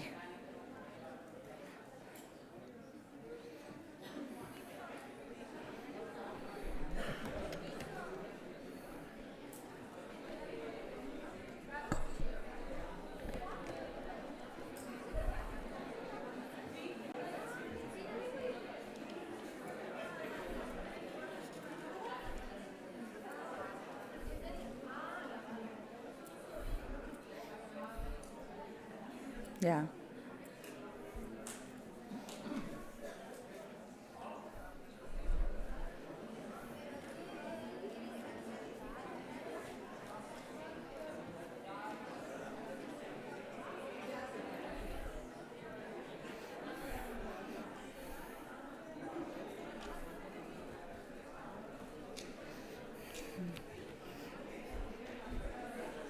Jorge, Maura, Jasmine, Joaquin, here, over here, there are empty seats there.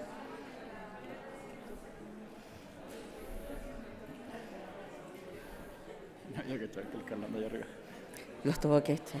Sí. There. Pastoreo.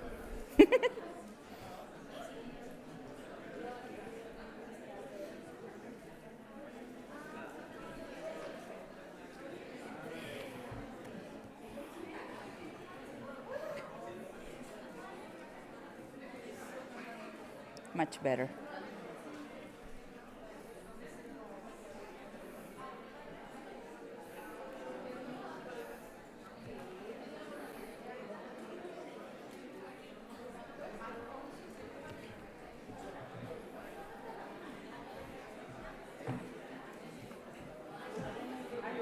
Sí. Sí.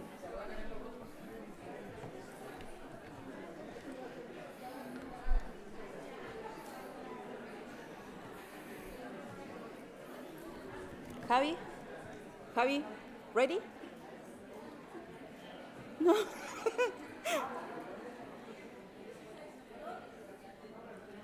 Sí, necesita uno. Okay. Respected attendees, we are pleased to continue with the upcoming activities. We are delighted to introduce our next speakers. We are thrilled to introduce 4 promising teacher researchers who have shown exceptional dedication to their action research projects. Javiera Orellana, Karin Lasso,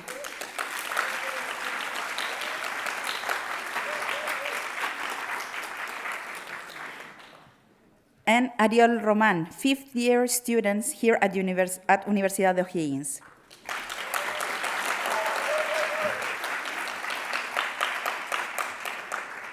Along with Matias Romero, who is a UH alumnus. All of them have embarked on fascinating research journeys that they will be sharing with us today. Please, a round of applause. We invite you, Javiera, please.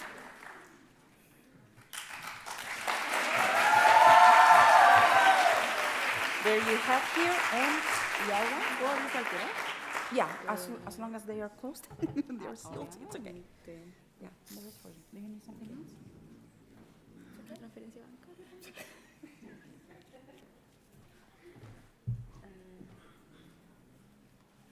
Hello, ¿se escucha? ¿Me escuchan at the back? Okay. Hello, everyone. Thank you to everyone that's here present today, to my classmates from other generations, to my classmates from 5th year, teachers and professors. Thank you very much for being here today. Today, as Miss Valeria and the other teacher told you, Alejandra, thank you. My classmates and I will be presenting our progress in our action research. This is my action research. It is titled Fostering the Development of Writing Skills Through the Use of Culturally Relevant Literature in an EFL Classroom. This is the agenda for today. First, I will be giving you an introduction to my study, the context, and also what motivated me to work on this specific subject. Second, the statement of the problem, which will be followed by the research purpose and question, the literature review on the key concepts, the research methodology, and we will finish this presentation with an overall reflection and conclusion. Okay, let's begin. So my action research takes place in a subsidized private school, which is located here in Rancagua in an urban area. My focus group is K11, also called Tercero Medio. And this group of students isn't what one could generally call generally good in English. Although they are not generally good in English, they are committed to their learning process in the EFL subject. When they encounter difficulties, they want to improve, and they are interested in knowing how they can improve these difficulties. And this is what motivated me to work with them, knowing that they wanted to get better, knowing that they wanted to face the obstacles, was key for me to choose them as a focus group. Now, for the statement of the problem. When I began observing this group of students, I realized that there was there was actually a common problem dealing with difficulties with written production, specifically producing short written texts. It wasn't uncommon to see students having difficulties with organizing ideas, developing ideas in the first place, and then organizing them with grammatical structures, deciding what grammatical structures or tenses they wanted to use when writing, and also lack of vocabulary. Now, although I can't pinpoint a time and place when this began to happen, there are 2 possible causes behind this. First one, the 2020 global pandemic, COVID. Everything changed when COVID happened, and also the current teaching methodologies in this school. This school works with a specific textbook from Macmillan Editorial.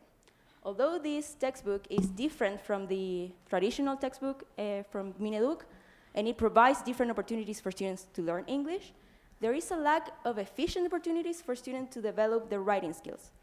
This happens because most of the activities related to writing in these books are about filling the gap activities, completing sentences, or reordering sentences. There aren't many opportunities for students to create writing, to come up with something that they want to write.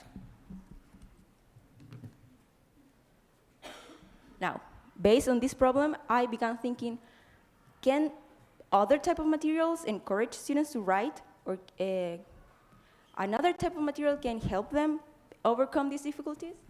And that's when I posed the following question.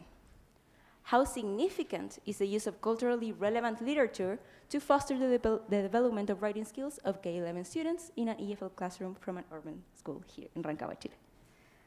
Now, that's the research question, and the general objective and the research purpose of my study is to explore the significance of this specific material, culturally relevant literature, to foster the development of writing skills in this group of students. To try to get as much information to answer to my question, I developed 3 specific objectives. First, I want to identify my students' attitudes towards using this material to develop their writing skills. Then I want to analyze my students' responses to the use of this material. And finally, I want to determine the advantages and the disadvantages of this type of material for this purpose. Now, let's dive into the literature review of the key concepts of this action research. First, we have English as a foreign language. Everything began for EFL in Chile in the late 1990s, when Chile went through or experienced a great economic growth. Here, Chile had the chance to be part of the global market. In order to be part of the global market, Chile realized that their citizens needed to learn English and develop the sufficient skills to be able to comprehend and access the global market. Since at this point, in late 1990s, the necessity was to comprehend what was going on in the world, the Miniduc decided that the necessary skills that our citizens and learners of English needed to develop were the receptive skills. Do you know what the receptive skills are? There are 2, right? Reading and listening. However, this changed in 2009, according to Araona, 2015. She said that the Ministry of Education in 2009 realized that in order to be a competent use of the English language, it was necessary to develop the 4 language skills, receptive and productive. So this changed. Nowadays, this image right here is supposed to be moving like this to show balance. It isn't moving right now. But nowadays, in the bases curriculares, it's still important. It's still stated that the 4 skills are needed to be developed. However, they also highlight and agree with Nation's principle of the 4 strands. The principle of the 4 strands by Nation highlight that, yes, it is important to develop the 4 skills. However, it is important to do it equally and in a balanced way. This is why this image is supposed to be moving. Like that is not balanced. Like this, yes, balanced. Now, moving into the second key concept is EFL writing skills. This action research sees writing skills in 3 perspectives. First, writing as a process rather than a result. Seeing writing as a process rather than a result means that writing is not just this. This is not just writing. Writing is more than just writing in a paper. Writing, in the words of Cumming, refer to the acts of thinking, composing, and encoding language in such text. Okay, so thinking what I want to say as a writer. How do I want to say it? Why do I want to say it? That is also writing. Now, this action research views writing also as a personal and contextualized process. First, personal, because what I will be writing deals with my own experiences, with my ideas, with my opinions and beliefs of whatever I'm going to be writing about. However, everything that I've experienced is embedded in a context. This is why, in the words of Cumming again, writing is text, composing, and it is social construction. We are not just individuals existing in the world. We are individuals embedded in a specific context. Finally, writing in this study is perceived also as a process that involves culture. In the words of Highland, cultural factors help shape our background understandings and are likely to have a considerable impact on what we write.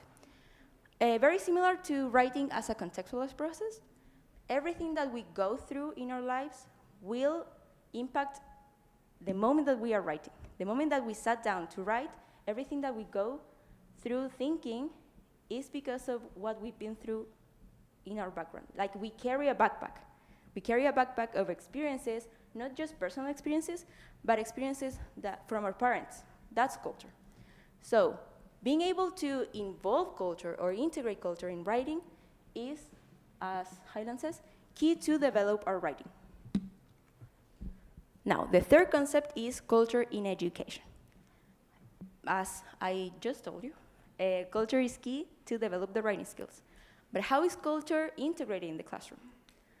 Lutz and Billings in 1995 and Gay in 2010 proposed these pedagogical approaches, culturally relevant and responsive pedagogies. These two authors see culture as a valuable tool and experience to be part of the learning, of the teaching and learning process. Now, these two pedagogical approaches affirm culture and students' cultural identity in the classroom and aim students to academic success. Now, this can sound amazing and can be beautiful. Yes, let's integrate culture. However, this can be done if there aren't efforts from schools and teachers.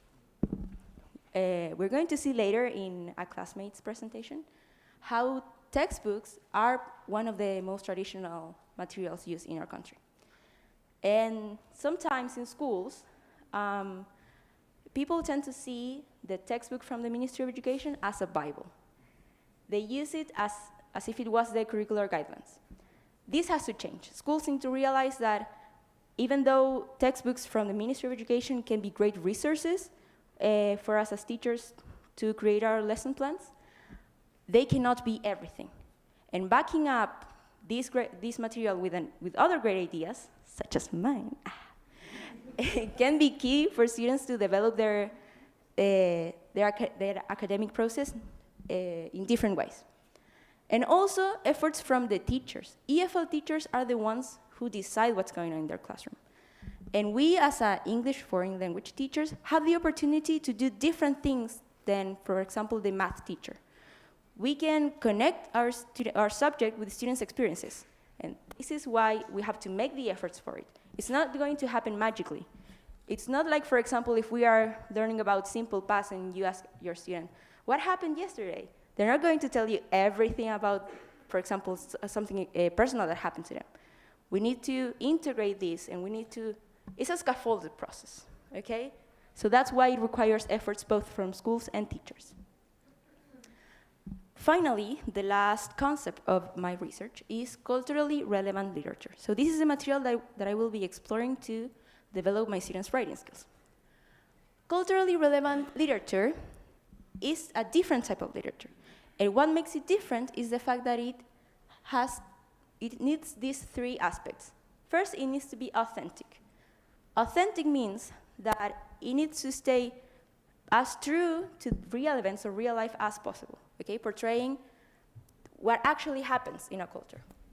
Then realistic, it needs to contain as real as possible, wait a minute, real life events, like as possible as it can be. And it needs to, like in order for it to be a realistic, it needs to have spot on details, okay? So for example, this is what I told my students. If we are reading a text or a story about Chinese immigrants, if a Chilean people that have never even been to China, that I've never even talked to a Chinese immigrant, decide to write about it, it's not going to be realistic because I don't know spot on details. But if the author behind this piece is a Chinese immigrant as well, it will be realistic. Now, for it to be culturally relevant, it needs to uphold culturally conscious ideology. What this means is that the culture that is depicted in texts needs to be depicted in a respectful and valuable way. I believe that, and these authors also believe that literature represents people, clearly. And sometimes marginalized and minoritized groups are not represented, which is why doing, for example, as I told you, Chinese immigrants, doing it in a respectful way will not only be realistic or authentic, but the readers will feel represented, and that is key in culturally relevant literature. Now, about the research methodology. This is a qualitative study, and it has 15 participants out of 39 students. This is a 39 classroom students. Not all of them are participants. This is a voluntarily study. However, although not everyone participates in this classroom, I do the class for everyone, which is also more real. Like, it's not just that I come and I take this group of students and I take them out of the classroom. That's not like something that actually happens in schools. So I do the class for everyone. Everyone participates, but I only get the data or the activities of these 15 students. Now, I am going to collect data in 3 different ways and with 3 different instruments. Why 3 different and diverse? Because I want to see if I get the same findings through each instrument. And this will allow me also to reach to reliable results. So if I have the same findings in the survey and in classroom documents, I can say, okay, so this is true, this is actually happening. And I will be doing 3 lessons with a clear methodology, meaning that students will be using the language as a tool to write and to learn and reflect about culture. Now, a reflection. As Ladson, Billings, and Gay say, using culturally relevant and responsive pedagogies lead students to academic success, allows them to connect with, to create meaningful connections between the contents of the English subject and their own experiences. So it's easier for them to learn what is being taught. However, this isn't the only reason why I'm interested in working on this. Culturally relevant pedagogies allow the students to perceive themselves as valuable just for having experiences, just for upholding their culture, just for knowing that who they are and their background that they come from is already valuable and significant for them to learn. And this is key for our students to develop, of course, yes, writing skills, but to be an integrated human being, to know that they have value, to know that their self-esteem, to improve their self-esteem, because they know that just coming to class and having experiences that you can share to connect with the subject, that is fundamental.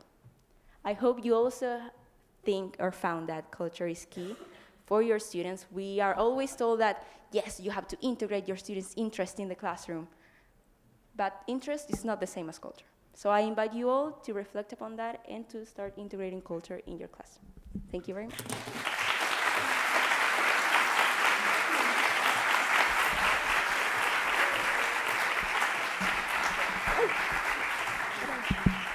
Thank you so much, Javiera, for your presentation. Now, please welcome Karin Lasso.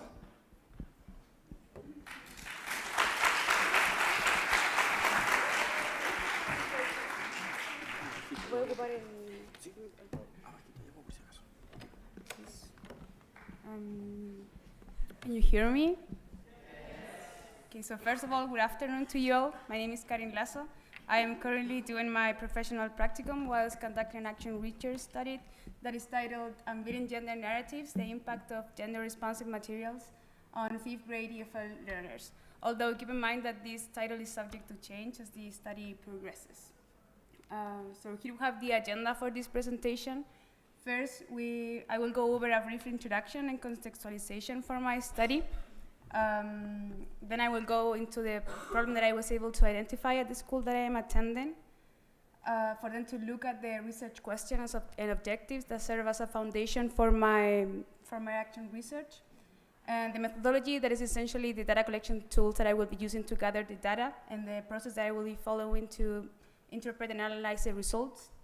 Then I will delve into the key themes in my literature review for them to share with you some final conclusions and reflection for this presentation.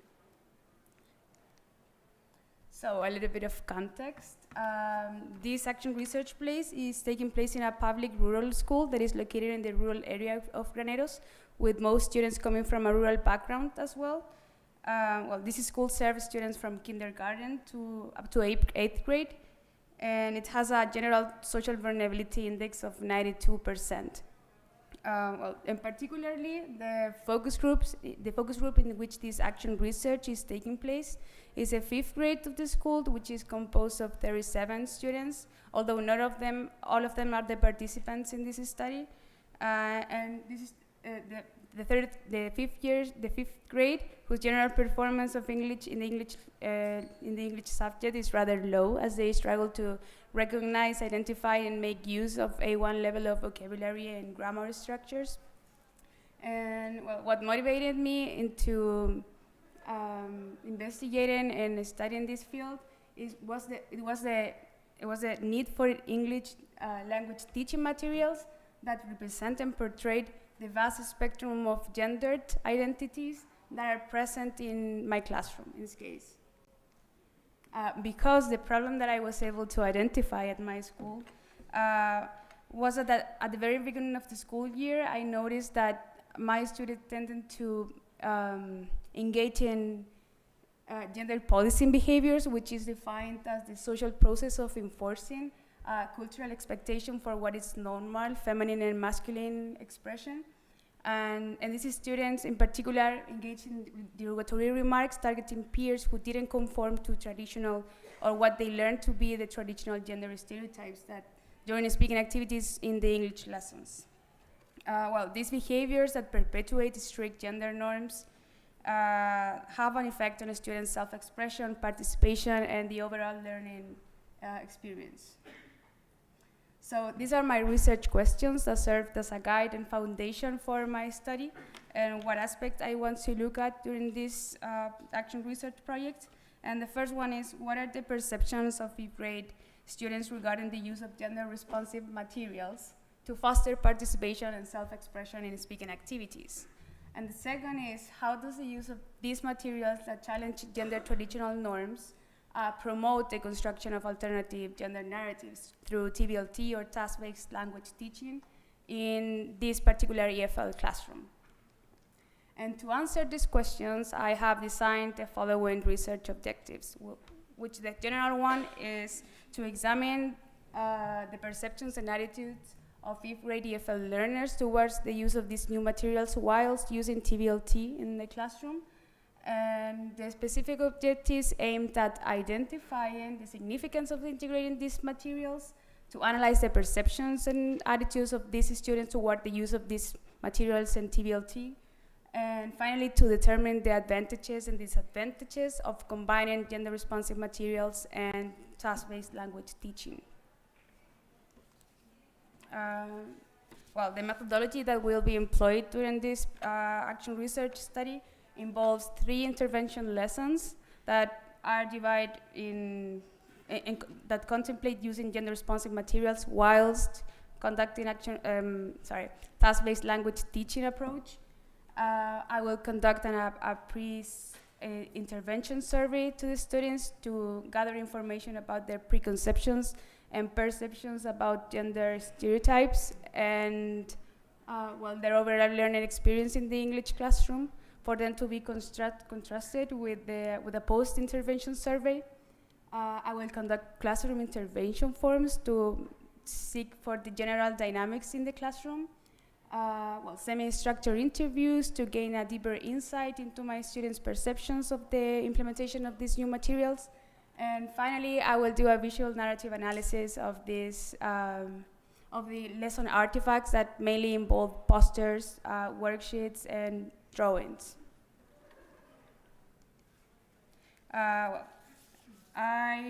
In the literature I reviewed, I explored the relationship between identity, language learning, gender, and task-based language teaching.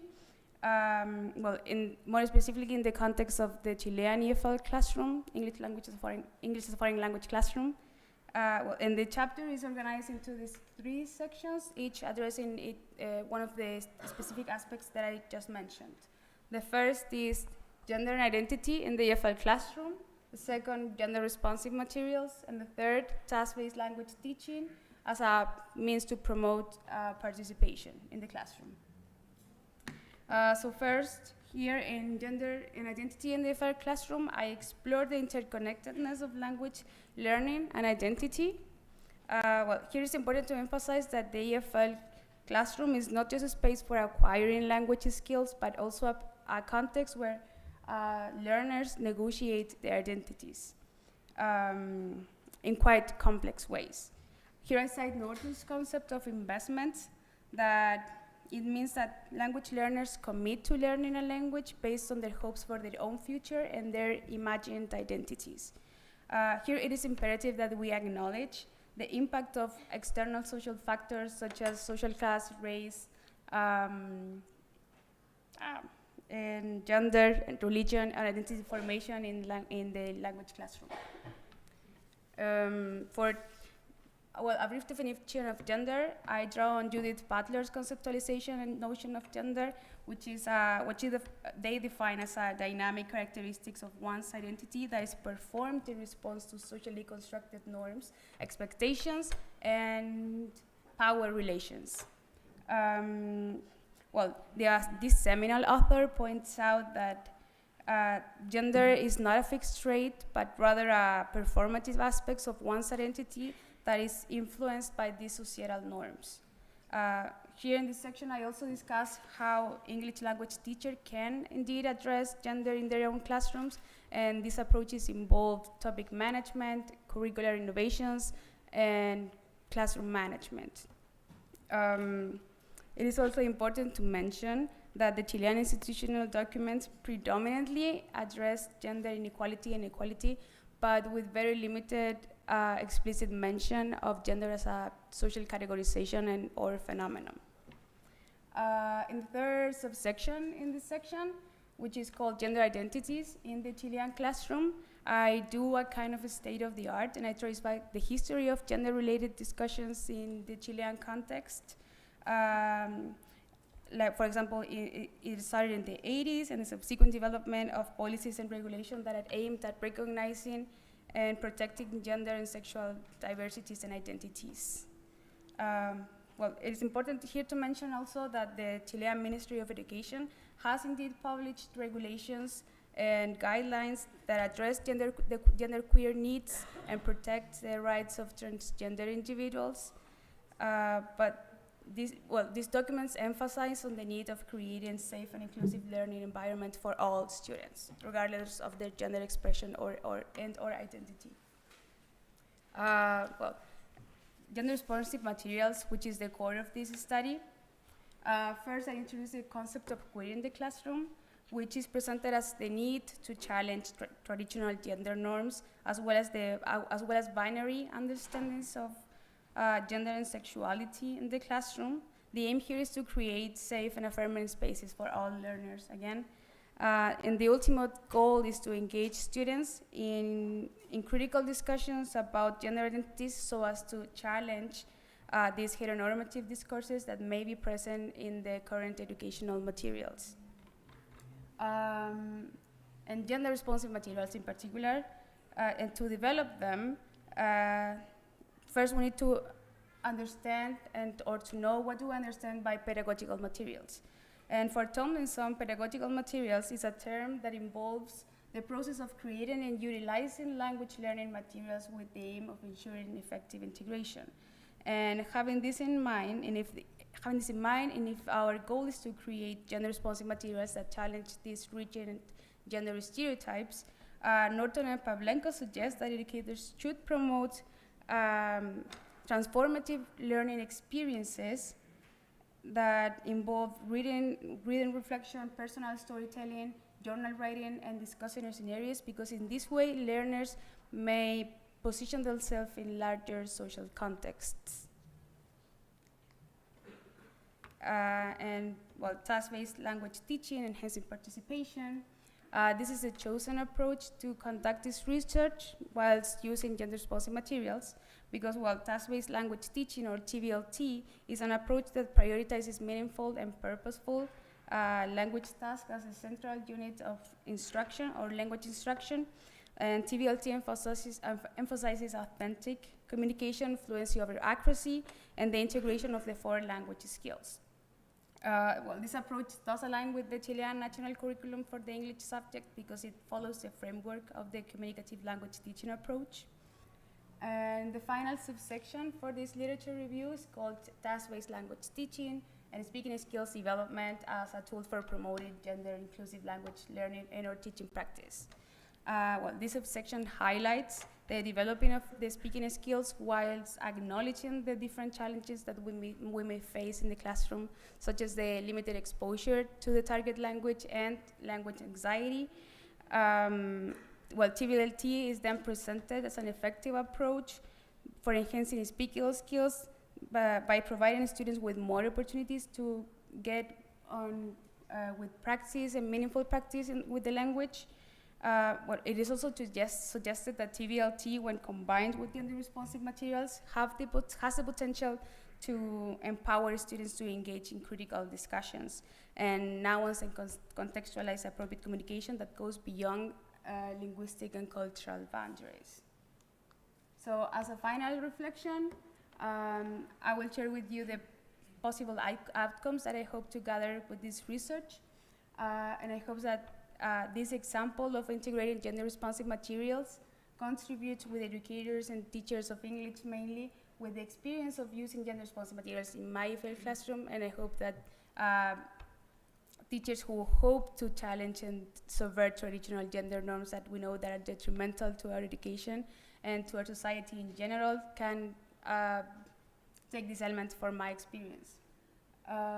Furthermore, the gender identities that have been for ages been neglected and relegated in the classroom can feel portrayed in the materials that we are using. And from a very personal place, I hope that this study and these types of materials work as a way to anticipate and prevent gender-based violence, and that is manifested not only in discrimination, but also in hate crimes. Here are my references, and that is my presentation.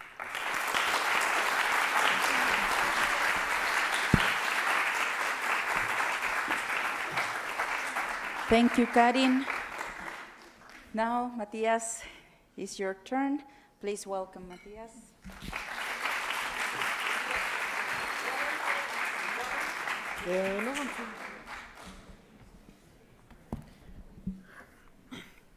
Okay, so can you hear me well?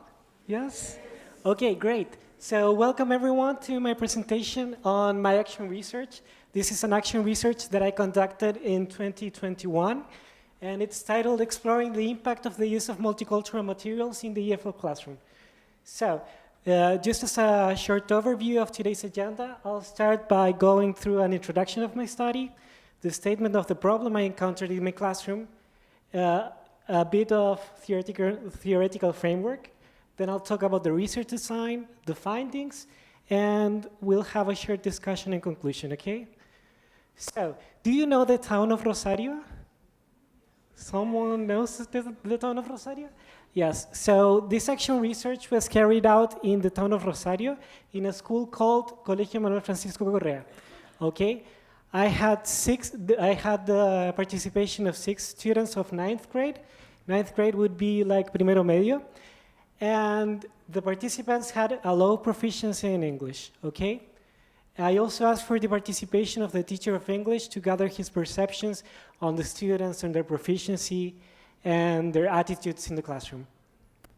So, what was the problem I encountered in the classroom? So there was a diversity in the classroom in terms of gender, in terms of sexual diversities, in terms of migrant population, and this diversity needed representation in classroom materials.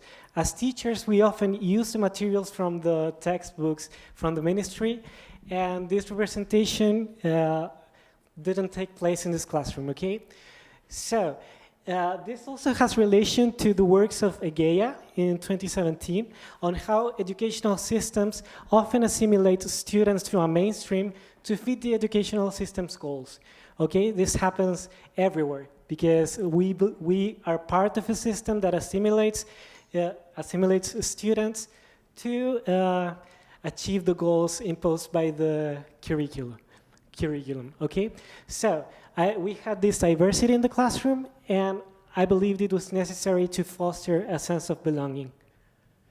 So, some of the concepts in the theoretical framework were the self, the other, and othering.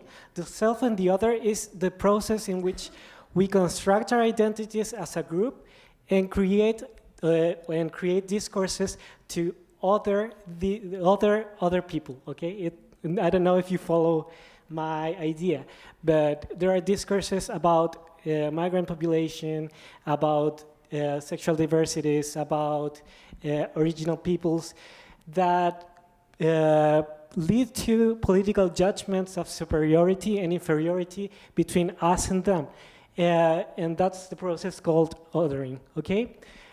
This was researched by Dervin in 2015, and in the case of Chile, there is little to no research on identifying the groups who are commonly othered. So I selected the groups of original peoples, gender diversities, sexual diversities, people with disabilities, and migrants as the groups that would be represented in classroom materials, okay?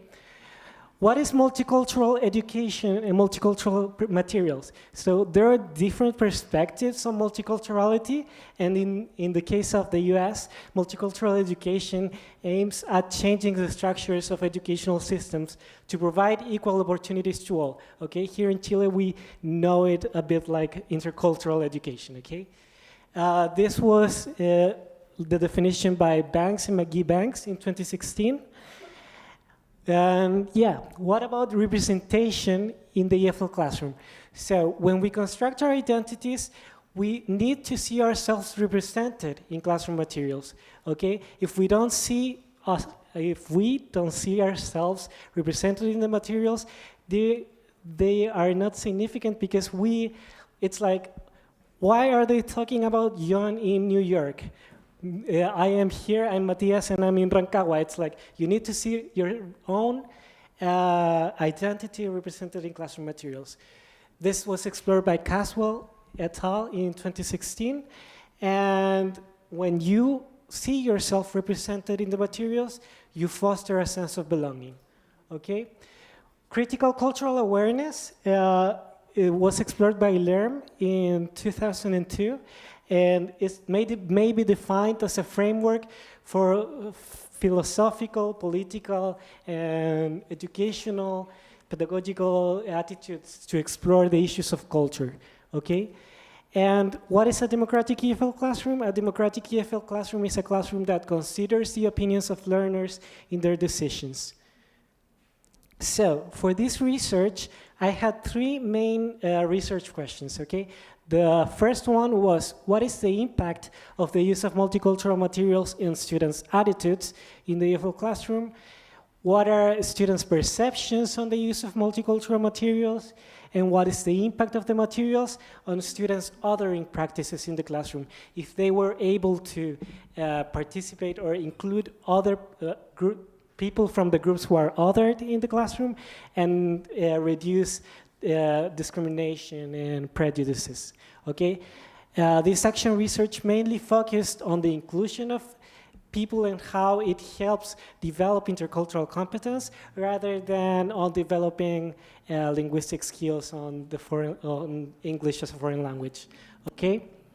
So my main research objective was to explore the impact of the use of multicultural materials in 9 students' attitudes in the EFL classroom. How did I do this? Like how did I aim at solving this issue? I identified 9th graders' perceptions on the use of multicultural materials, like initial perceptions. Then I identified the students' attitudes after workshops, like there were a series of workshops implemented, and what were their attitudes in those workshops, and I also determined the impact of the materials on students' attitudes in the classroom. Okay, so this study was an action research, and it was a mixed methods action research. Okay, it had the purpose of improving practice by identifying a problem and taking steps towards solving the problem. What was the problem I encountered? Materials were not representative of students' diversity in the classroom. Okay, so data was collected through surveys, one initial survey and one at the end of the implementation of the workshops, to gather initial and final perceptions of the students. One semi-structured interview carried out to the English teacher to gather his perceptions, and 4 classroom observation checklists to monitor students' attitudes during the implementation of the workshops. Data was analyzed through mixed methods because I had quantitative and qualitative data. Quantitative data was analyzed through nominal scales, and qualitative data was analyzed through thematic analysis. Okay, what is thematic analysis? Some of you may wonder.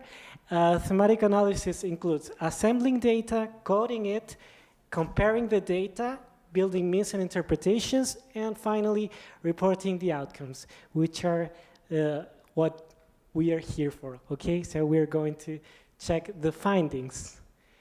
The first finding was initial perceptions on the use of multicultural materials. Okay, in this chart, you can see the initial perceptions on the use of the materials and how students included otherized groups in the materials. Okay, there was an evenness in selections of the materials, and in terms that 4 students chose each category. Okay. Like out of the 6 participants, at least 4 chose one of the categories. In terms of them explaining the rationale, because they were asked to justify their decision, they talked about their need for having motivating lessons. They believed that by seeing these groups represented in the classroom, they could have motivating lessons, that examples could help them understand, that it would be fun to talk about the groups, and that they wanted to learn about the groups. Okay, you can see here the voices of the participants and their comments and like their rationale. In terms of their decision to exclude groups, they talked about their interests. It was like, I am not interested in this topic or in this group, and I don't want to learn about them. Some of them mentioned that groups should be talked about outside the FL classroom, and there were participants who mentioned their personal needs. Okay. However, there was a consensus in regards to multicultural materials or representative materials that they should consider their experiences, and that including groups could help achieve equity. Also, they mentioned that having representative materials could help them promote respect in the classroom, have fun lessons, and feel represented. Okay, and this also relates to the works of Maud Smith on representation in classroom materials. So, what about the implementation of the workshops? You can see here in this nominal scale how participants improved their participation in classroom materials in regards to the engagement they had in the class, the comments, and their attitudes. Okay, so you can see that in the table it starts with 0 or 0.5 in most categories, in regards to that participants participated or participated not that much, and how all of them finished participating or taking an active stance in the classroom.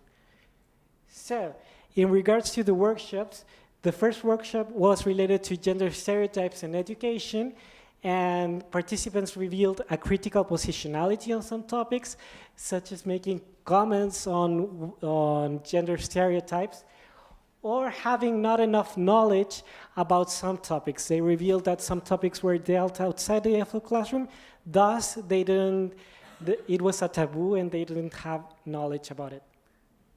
Workshop number 3 on asexuality revealed the importance of learning about sexual diversity in the classroom to not feel misunderstood, and it's also related to their educational needs.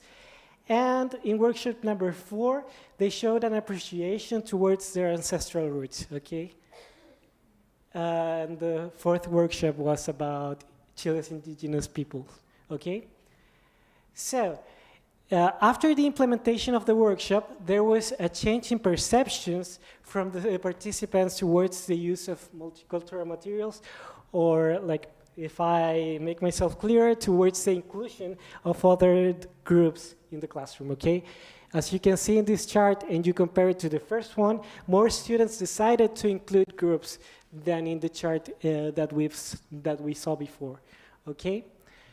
So, even though there was an inclusion of the groups, if you compare the first survey to the second survey, students were not aware of this change in perceptions, okay? And this is interesting because one participant said that their perceptions had not changed. They weren't aware of this change in perceptions.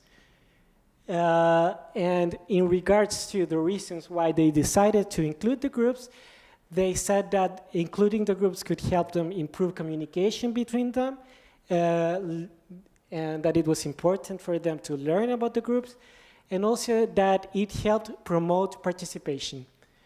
However, there was one participant related to sexual diversities that said that some people may feel uncomfortable, and this is interesting because it also relates to the works of Said on how people are otherized, and or people form opinions about groups who are perceived as foreign or as unfamiliar, okay?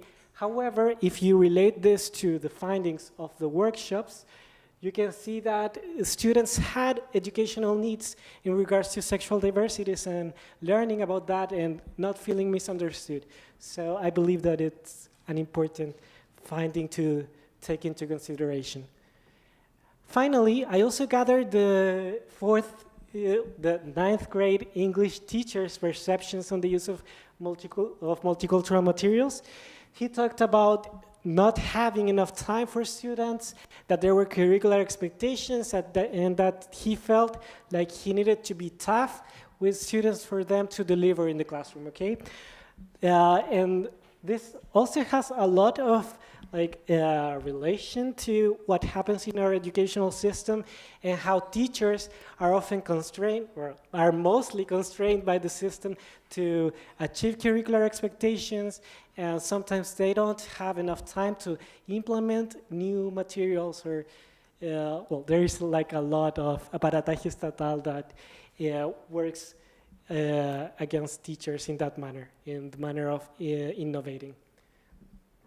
In regards to intercultural competence and multicultural materials and all of that, the teacher, in regards to the materials, said that it was important to have representation, and that representation increased engagement in participants.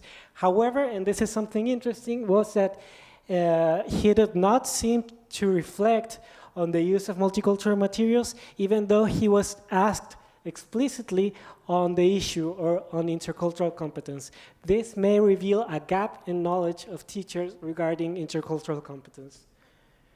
Finally, to go to conclude this action research presentation, this study revealed that multicultural materials have an impact on students' participation and inclusion of others in classroom materials.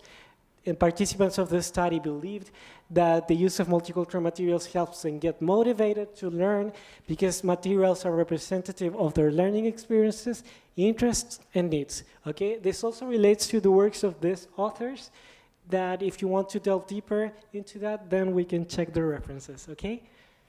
Multicultural materials also increases students' openness towards learning about historically marginalized communities and foster a sense of belonging in the classroom. So, by including other groups in our classroom materials, we can also help bridge the gap between our students and work on prejudices and create a more inclusive learning environment.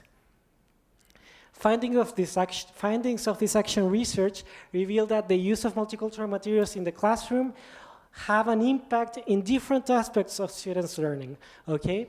First, they have an impact on their disposition to work with multicultural materials. They also have an impact on their sense of identity because they see themselves represented, and also their disposition to work with topics related to historically marginalized communities, okay? So, some recommendations, if I had the power to make recommendations, would be to implement curricular modifications to promote the use of multicultural materials in the classroom. That's for policymakers. And more than multicultural materials, I believe that it would be issues related to culture in our EFL classroom, because often culture is not dealt with in the classroom, and we only deal with communication and communicative instances. And also for educators to include multicultural materials in classroom instruction as to promote building a representative learning environment. Towards future studies, it may be helpful to examine the long-term impact of the use of multicultural materials, to explore teachers' knowledge about multicultural education-related topics, to use a larger group of participants, because since this action research was carried out during the pandemic, we didn't have access to a lot of participants in the classroom. Also examine young learners' impressions on the use of some groups in multicultural materials, and examine caregivers' reactions to the use of the materials. Here are my references in case you want to delve deeper into that topic. And that would be all. Thank you.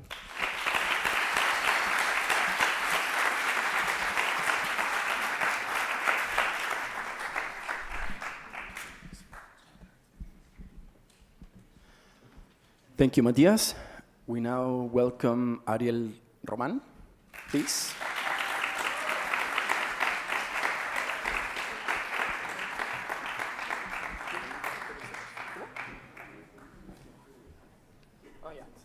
Muchas gracias. This is work? Yeah.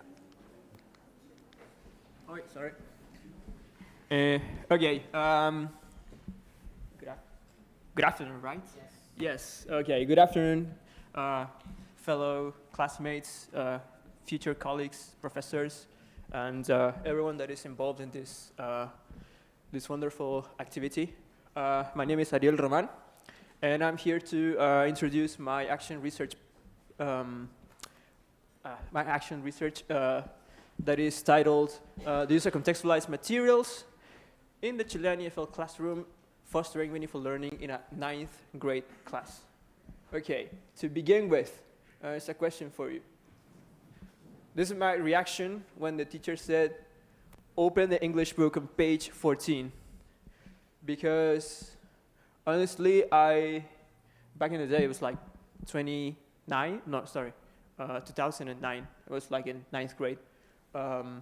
I used to dislike the English subject because it wasn't meaningful for me.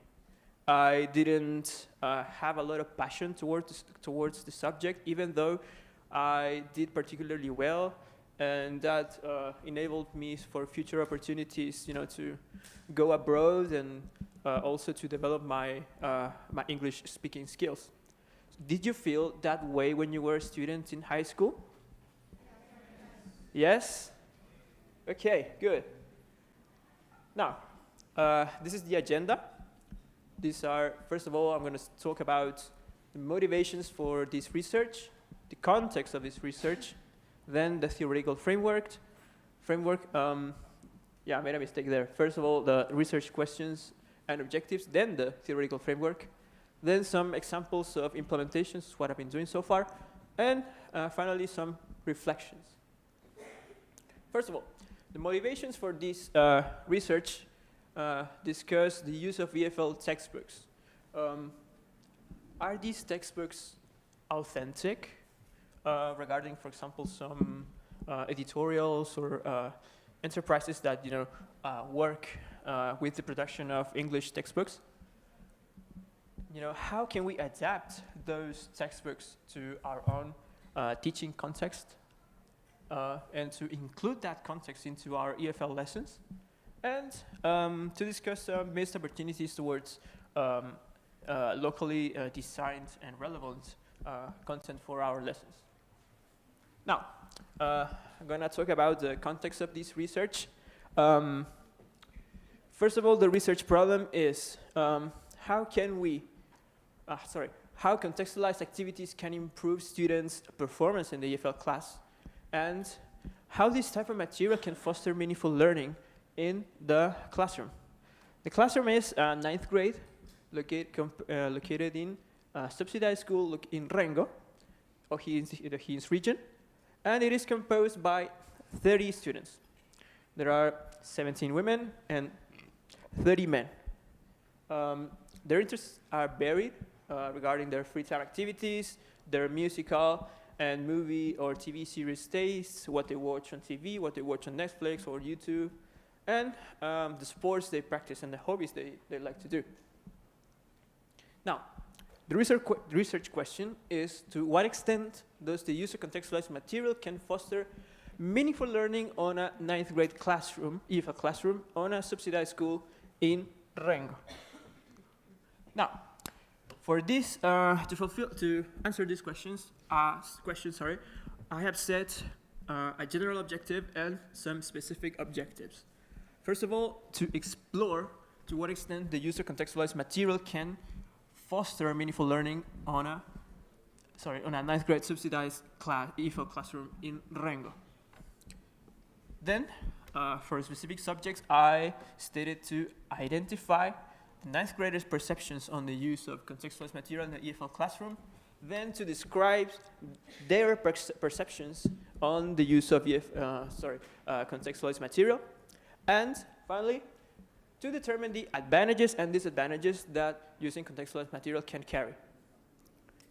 So now, to begin with the theoretical framework, I'm going to discuss about the ELT in the Chilean curriculum, the approaches to ELT, towards some seminar work, then students' motivation in EFL learning, the EFL textbooks, and the use of authentic materials.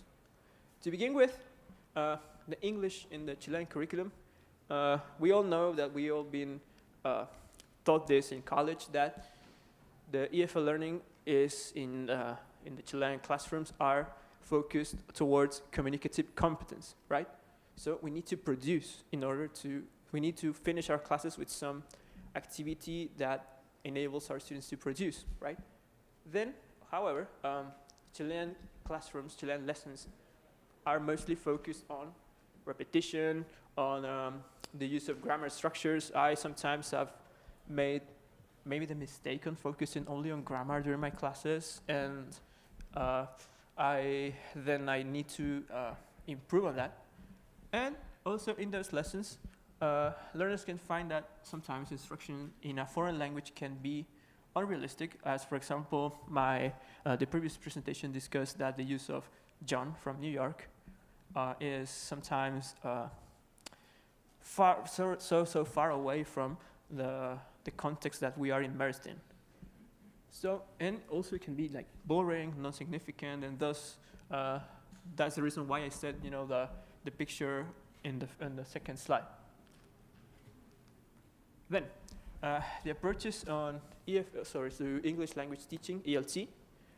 First of all, I'm going to discuss about Michael Halliday's systemic functional linguistics, which analyzes the relationship between social context and some linguistic aspects. So, and also he developed the theory of language development, which states that learning a language is learning how to mean. So, for instance, children are motivated to develop a language because it serves a specific purpose, to communicate with others and to engage with other people. Then, in 1978, Lev Vygotsky published the sociocultural theory of cognitive development, which is based on the zone of proximal development. In the zone of proximal development, we set a student that sometimes may need issues with a more advanced peer. For instance, could be a teacher, could be a student that has is not maybe better, but has developed more skills on developing a second language acquisition. And the David Olsovell's meaningful learning theory that states that new knowledge needs to be substantial, so providing that learners can be able to assimilate in various contexts. For example, I want to talk about the past simple tense. The past simple tense refers to an action that occurred in the past, that ended in the past. For instance, it can be meaningful to discuss the Pan American Games that were opened last Friday, or what happened, in Israel, or what happened in the school, perhaps on the breaks at school, and with students to discuss, and they may be able to assimilate that some events happened, and they can make connections towards the English language. Now, I'm going to talk about students' motivation in EFL learning. For instance, that learning, being motivated, is key in cultivating students' learning. And us as teachers, as Pianta et al. Stated, we can inspire our students. For instance, I was inspired by my chemistry teacher because prior to entering this program, I studied chemistry. And then I broke my hand and I dropped out, but that's a different issue. But when I got back to my professional practicum, I saw that teacher. He's working in that school. And I discussed, and I also really developed a passion for chemistry that I had sort of lost during all these years that I was away from him. And we also need to associate the contents of EFL formal instruction, so grammar, in order to produce, with the students' own learning, the students' own interests. So for them can be learning English, it could be a great way to enhance that motivation, to motivate those students in order to achieve the goals that we have set as teachers. Now, the EFL textbooks. As you may know, in Chile for public schools and subsidized schools, the Ministry of Education,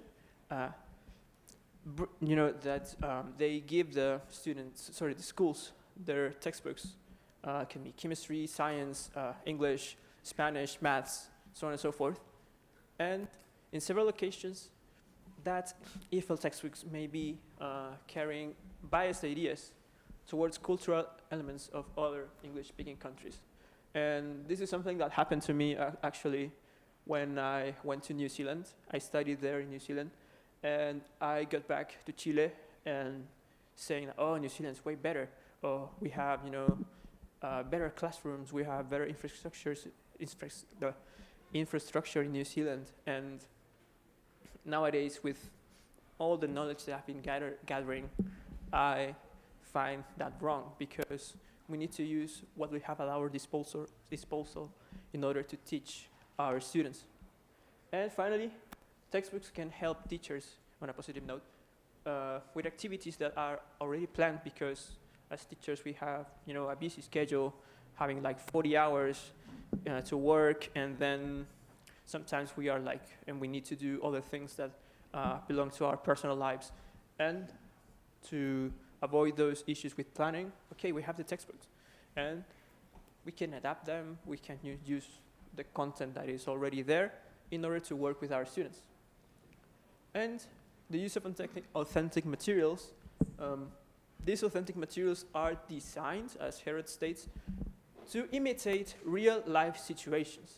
And actually the authenticity that Professor Claudio Diaz spoke about in his keynote speech is key in this context, in this situation. And to provide, meaningful learning, to promote meaningful learning, as teachers, we need to provide our students with input that is significant to them. It could be what they like, what they don't like, the food they eat, the food, that they are craving, or real life situations that are meaningful for them. And this is something that I've been doing so far. I that I take the English class the textbook, and I have some activities that for our students may be like, how can I say, unknown for them, because some students know them, some students don't. And we all know Taylor Swift, right? We all know the insect. So, so for example, I have some students that are like they cried during my classes because they were like screaming to their parents from the phone because they wanted to buy a ticket to Taylor Swift's concert in Argentina. And when they managed to buy those tickets, it's like, oh my God, I need to do something about Taylor Swift. And when I did the worksheets and I planned that lesson using Taylor Swift as an example, it worked. The same with Cristiano Ronaldo, because my students, so for example, if I say, madre mía, they say, el bicho. And I use that, I ask them in English, and they are able, to answer my question. And for example, this happened like a few weeks ago. This is an activity for 7th grade. And we need to complete, a news article with the passive of the verbs in brackets. And this happened, and Universidad Católica was winning, and Colo-Colo then won the match like in the latter stage of the game. And this specific player kicked the ball away and celebrated. And the students were like, oh, San Pedri es malo, no le hace un gol al arcoíris. And they related to that, they were able to relate to that content and were able to fulfill this task. And they were able to understand, for example, kick the ball as a regular verb, or lose is an irregular verb. So those are, verbs that they also, most students, are able to describe because they're familiar with some, for instance, video games or memes. And they relate with those verbs, they relate with those activities, and they are able, to fulfill this, what I wanted them to do. So, finally, some reflections. For me, adapting, EFL textbooks to this learning community, which is in Rango, can provide maybe not better opportunities. That's kind of, biased in my opinion, but perhaps opportunities and instances that make them, familiar. That are, familiar for them in order to learn a foreign language. And this can also work if se você fala português, pode ser muito fácil integrar contenido de português em português com os alunos. And finally, as teachers, we need to take our students into consideration in order to create this content. For example, I am planning to make a survey. Say, what do we want to do? What do you like? What do you enjoy? Okay, and they answer that survey, and then I plan my classes, I plan my lessons, and then I ask them in the end with an interview. Okay, did you enjoy this? Did you relate with the content? Were you able to learn? Were you able, to produce in English, and so on and so forth?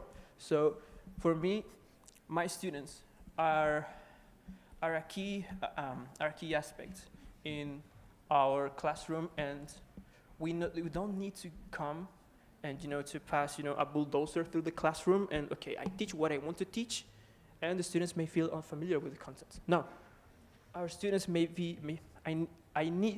me it is a need to take my students into consideration in order to plan and to implement my lessons. So these are the references, and thank you very much for your attention. Have a nice afternoon.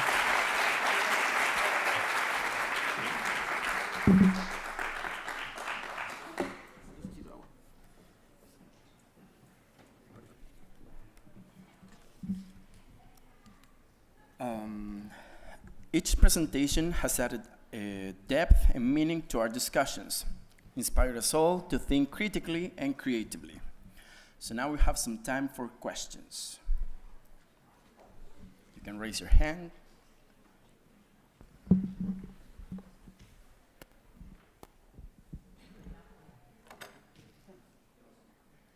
Anyone, don't be shy. There we have someone. So the first presentation was, this question is for Javiera Orellana, and you mentioned that if a person is from Chile, then that person can do a believable report about a Chinese lifestyle or something like that, because the person has never lived there. But what if this person actually asked to Chinese people? Or what if someone was from China was backing him or her or whatever? Yeah, it's not that a Chinese people, a person, I mean Chilean people, Chilean person can't I forgot, write. sorry. What? I forgot the example, but it was something. Yeah. But continuing with the example, it's not that they can't write about it. Of course they can. It's about culturally relevant literature. For culturally relevant literature to be that, it needs to be authentic and realistic. And who can write that better than a person that has experienced that? Yeah. So yes, you can have, like, I don't know the word, like the name for, like un guía, un soporte that has gone through that. But why not give the opportunity to someone that actually has gone through that? Like, if, for example, I am not Mapuche, and if I want to write about Mapuche, I have the chance to do that. And I can have 10 Mapuche helping me to do that. But am I not stealing them from the opportunity for them to write about their story and for them to connect with other Mapuche in their writing? It's not about that they can't do that. It's just about culturally relevant literature. Okay, thank you. Thank you. Hello.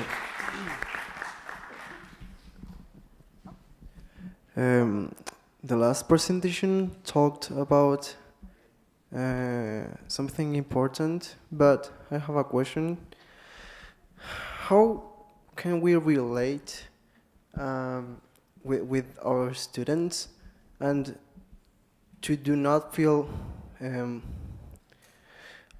misunderstood some students? Because you were talking about El Bicho, for example, and I think that maybe some students don't feel identified with that kind of themes, you know? So how can I do to know better my students and be very accurate with the themes?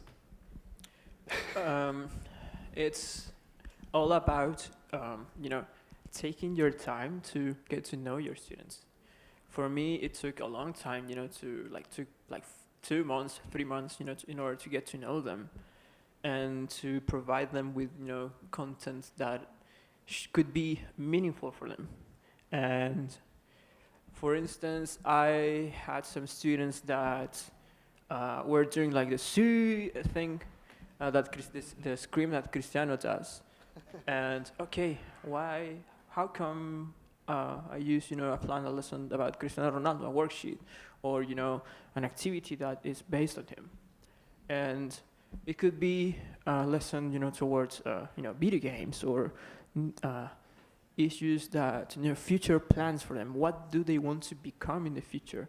And applying, that content in order to be like significant for them.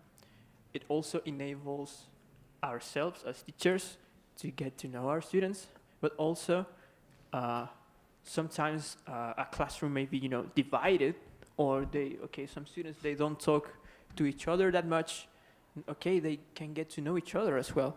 So that creates a community, a learning community that is which its aim is, to push forward and to achieve the objectives that us as teachers we have set, and to help our students in order to achieve, the skills that they are set to be, sorry about the repetition, but to be achieved through, you know, the plans and programs from the curriculum from the Ministry of Education. Thank you.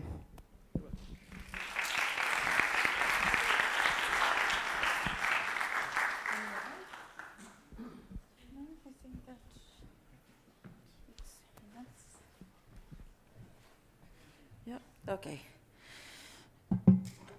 Yeah, there. Se me va a caer. Estimades, tenemos información que darles. It is lunchtime, ¿cierto? Sin embargo, tenemos que dar información importante. Primero que todo, bueno, la cantidad de almuerzos que hay disponibles no es el suficiente para todos. Por lo tanto, quienes primero van a recibir el almuerzo van a ser obviamente nuestros invitados, ya que son los docentes de la red y también obviamente los docentes de la región quienes han venido aquí a compartir con nosotros, ¿sí? E igualmente después, obviamente se entregarán almuerzos para el resto de los estudiantes, ¿sí? Ok, good. Nos vemos entonces. Enjoy yourselves. Oh.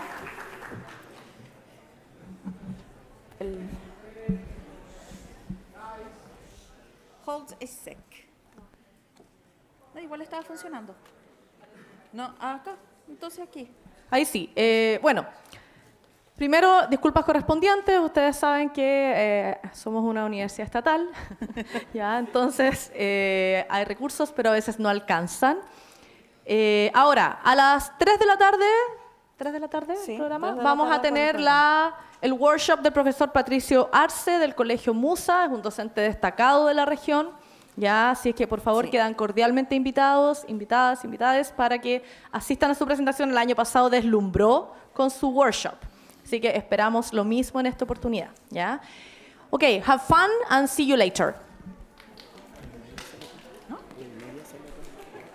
No, a las 3 porque salimos. Sí, ahí estaba rojo, así que hay que cargarlo. ¿A dónde hay que mandarlo? ¿Allá?